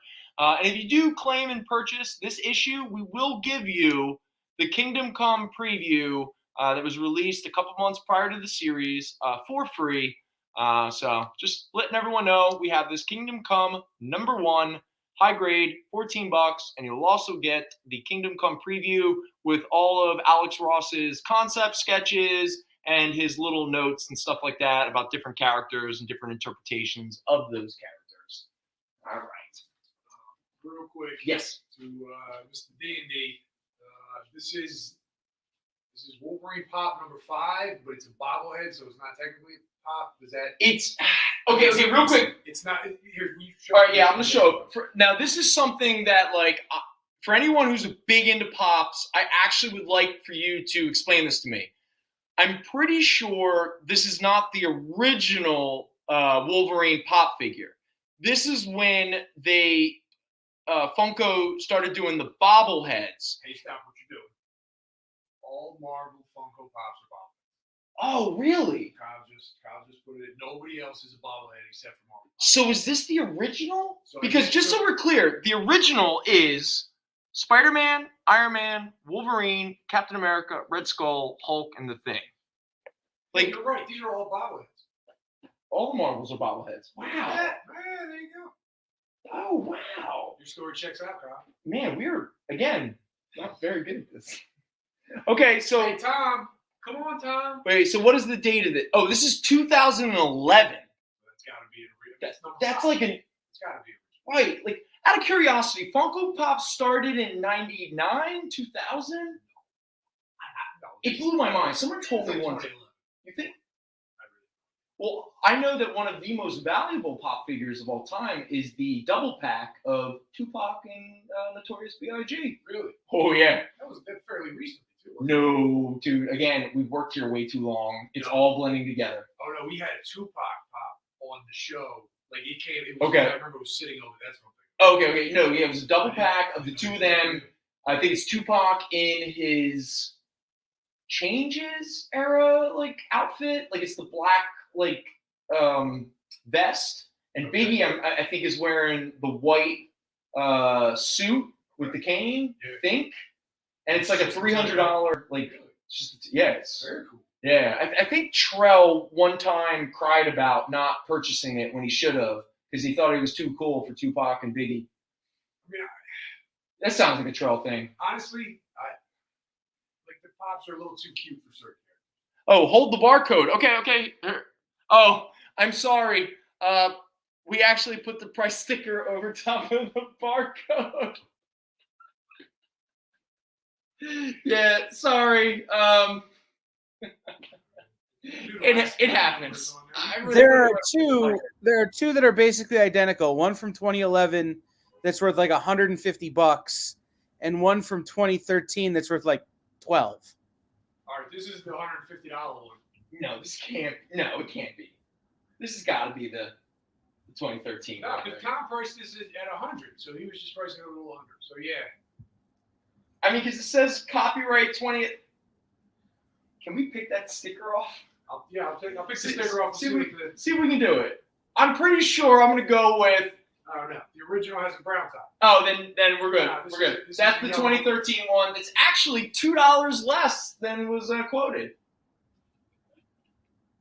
Can you imagine if we sell for $12? That's because the box has my footprint.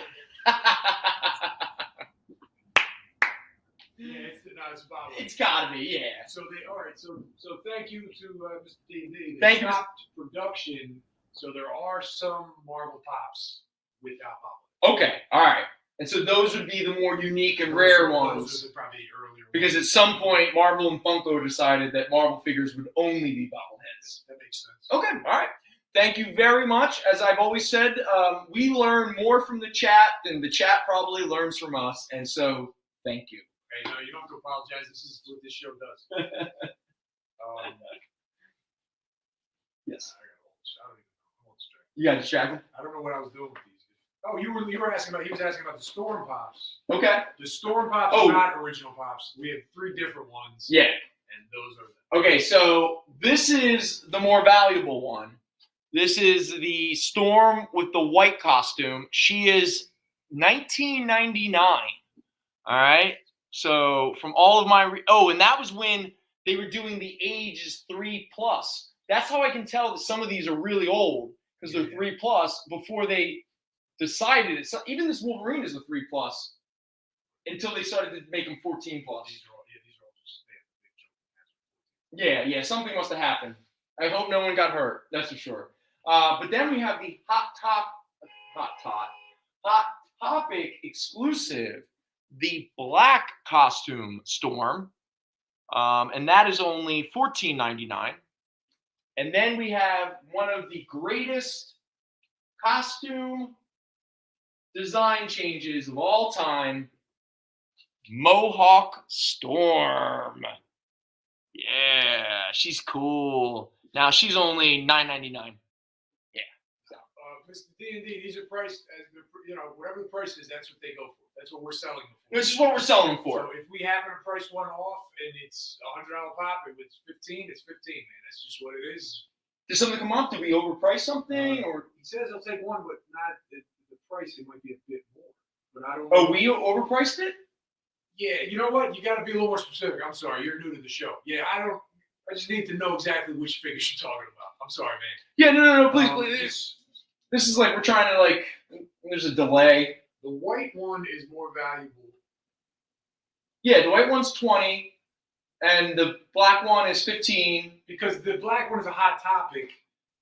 See, I was gonna. Well, see the research, and again, like I'm not gonna sit here and act like I'm an expert at this, but the research I had, like the White Storm was like going for like $30 or so. But because I don't know it well enough, I didn't feel comfortable going for top value. Okay. So I went for like in the middle. Okay. That's all. I mean, it's very pot. Now, if you think that we have overpriced, please let us know. And good faith, okay? Please, no bad faith, kind of, because. You take both of these, that's no problem. Oh. You'll get an email tomorrow. If there's any problems, man, we'll go through it. Yeah, if anyone learns, again, this is all fluid. No one put their name in blood on a contract. This is the first show we've done, so it's all new to us. Oh, by the way, the Fan Expo in Philly is coming up soon. Oh, yeah. And as the Fan Expo, they said it. What do they refer to it as? American Genius. American Genius. Frank Miller will be there. And if anyone wants to buy a $3 Moonshine #1 Frank Miller variant and get him to sign it, it's there for you. Not to belabor any kind of point or anything, but some of the pop figures came to us from a third party, so it's not. Don't worry about the money on this. Like these are priced as we know what the prices are, so you're fine. Yeah. Like we're not losing money. Some were donated, some were given as gifts. Mm-hmm. Some we stole from children. So we don't lose money on these, buddy.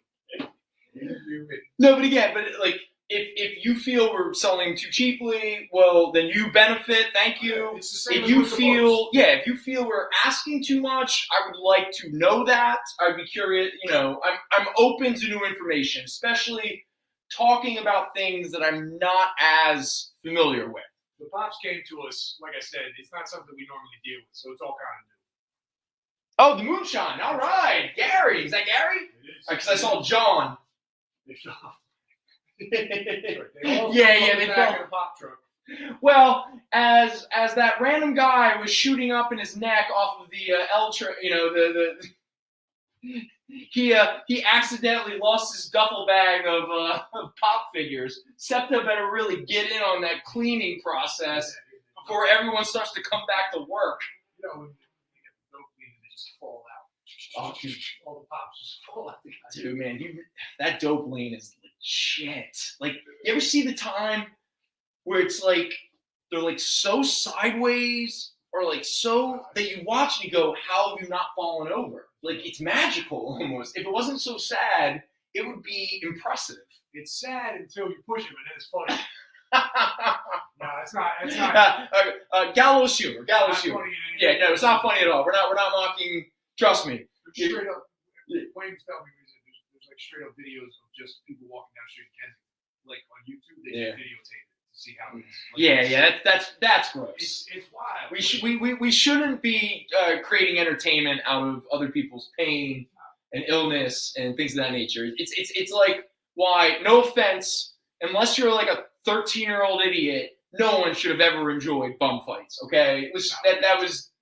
Anytime you dehumanize another human being, hey, we're not cursing, but we can get a little. like dehumanizing other people is it's just gross. It's just gross. Okay. So before we complete, let's talk about some plots. We got a couple minutes before it's over. Yes. Real quick. Yeah. One inquiry. Yes. For that Vampirella, and you got a Venom book up there? Well, I actually have 5 Venom books up here. Okay, so let's just do that. So real quick, the Vampirella, that's the one that's signed. It's Vampirella #4 from Harris Comics. Probably came out in 93 or 94. And it is signed by Louis Small Jr. That's his signature right there. It's a high grade at $4. And then the Venoms that we have are actually, we do not have issue #1, but we have issue 2 through 6 of the very first Venom solo series, Venom Lethal Protector. And some of these have some real value. So let's go through them real quick. First up is Venom Lethal Protector #2. That is a high-grade copy at $15. First team appearance of the Jury, which is a bunch of guardsmen of the Vault, the superhero or the supervillain prison, kind of become a team, and they're hunting down Venom. And it doesn't go well for them because obviously Venom hands down a verdict on the Jury. What a good pun. This is issue #3, high-grade copy at $12. And then the big key of this series, Venom #4, high-grade, $30. The first appearance and first cover of Scream. Also, the first cameo appearance of, is it Agony? Yeah, Agony, Lasher, Phage, and Riot. And then issue 5, a high grade at $20. That is the first full appearance of Agony, Lasher, Phage, and Riot. Also, Venom and Spider-Man team up to fight those little alien symbiotes. And then issue 6, it didn't last long before they broke up again. Venom Lethal Protector #6, high grade, $12. So those are the Venoms that we have up here. Cool. Yeah. Did you see that Venom movie? I haven't yet. No. But you know what's funny about it? I actually own it. You're Yeah, because they put out this really neat Blu-ray collection. Now, I had Spider-Man Homecoming, but I didn't have the second one, Far From Home.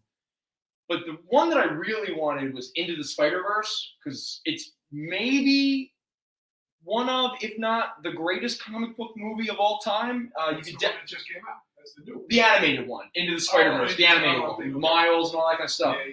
So they put out this beautiful Blu-ray collection, and it was like on sale, super cheap. And it was Spider-Man. It was the first 2 Spider-Man movies of the Marvel, Tom Holland, Homecoming and Far From Home. And then it was Venom, which I was like, okay. And then Into the Spider-Verse. Okay. And I pretty much got 4 Blu-rays, those 4 movies for the price of 1. So I couldn't pass it up. But I haven't actually made the time yet to really sit down and watch Venom, which I hear, if you watch the movie as a love story between Tom Hardy and the Venom, it's actually really funny. Like, there's a scene where he like climbs into like a lobster tank and like sits in, like, I don't know. It's Like Tom Hardy. As No, like he like, because Michelle Williams, I guess, plays his ex-wife. Yeah, she's in. She's I saw beautiful. a young Michelle Williams the other day. In Dawson's Creek. No, I watched an episode of Baywatch. She's in Baywatch? She's like, what is it, child? She's like 14 years old. Oh. And I was like, what the hell? I say that only to showcase that I was watching a Baywatch episode. Was she one of the characters, like daughter or like niece or cousin? She was, so David Hasselhoff's son, she went to school with him and she invited him to a party. Oh, okay. All right. It was tough because it was a 2-part episode.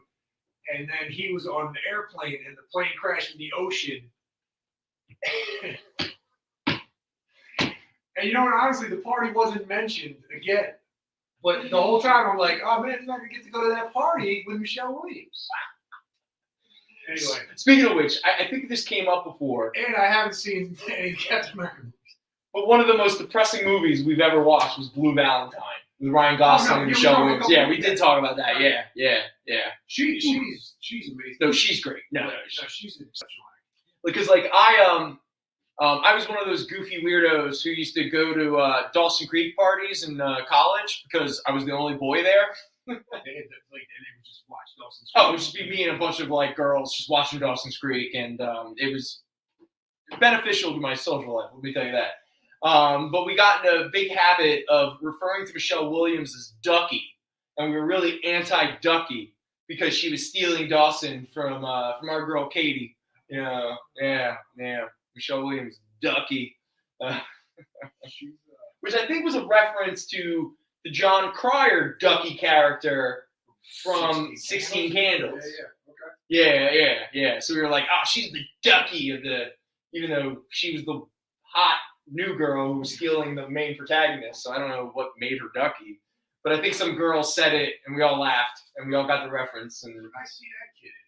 I watched Scream 2 the other day. And who was in Scream 2? Like anybody who was an actor in the 90s on any WB show or any kind of. Well, that was the one with Sarah Michelle Gellar. She was Buffy. Was in it. The kid from Josh something. Oh yeah, Josh Jackson. He's in it. Pacey. Oh god, so many people. There's everybody that came out. I was like, oh, I've seen them. So, is that the one with Rose McGowan? Or was Rose McGowan die in the first one? Oh, okay. Oh, that was like blonde Rose in the garage.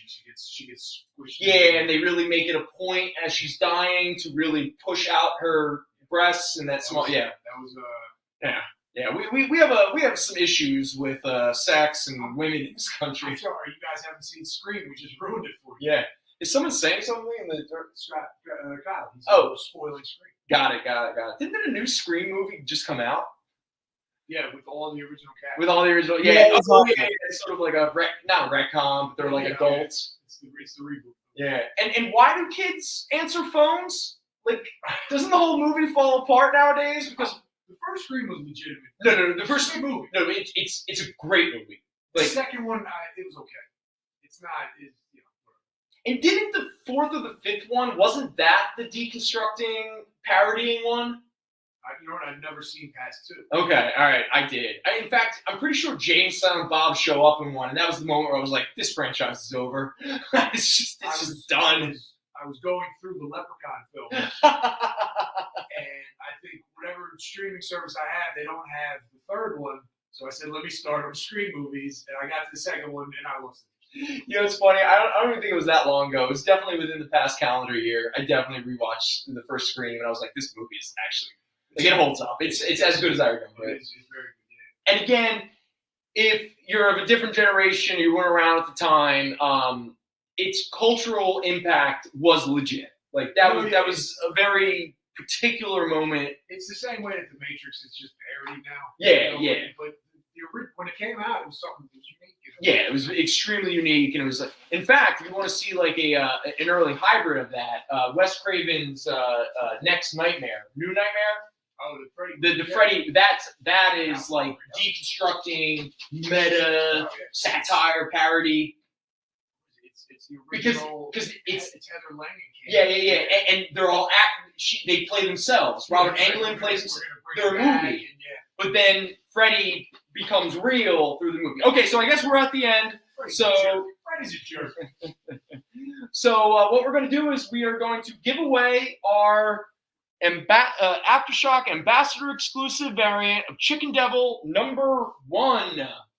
Anybody who made a purchase, your name was in the hat. Yeah, your name, whether it was a pop, no matter. Except for Trail, because employees are exclusive. Oh, yeah, definitely.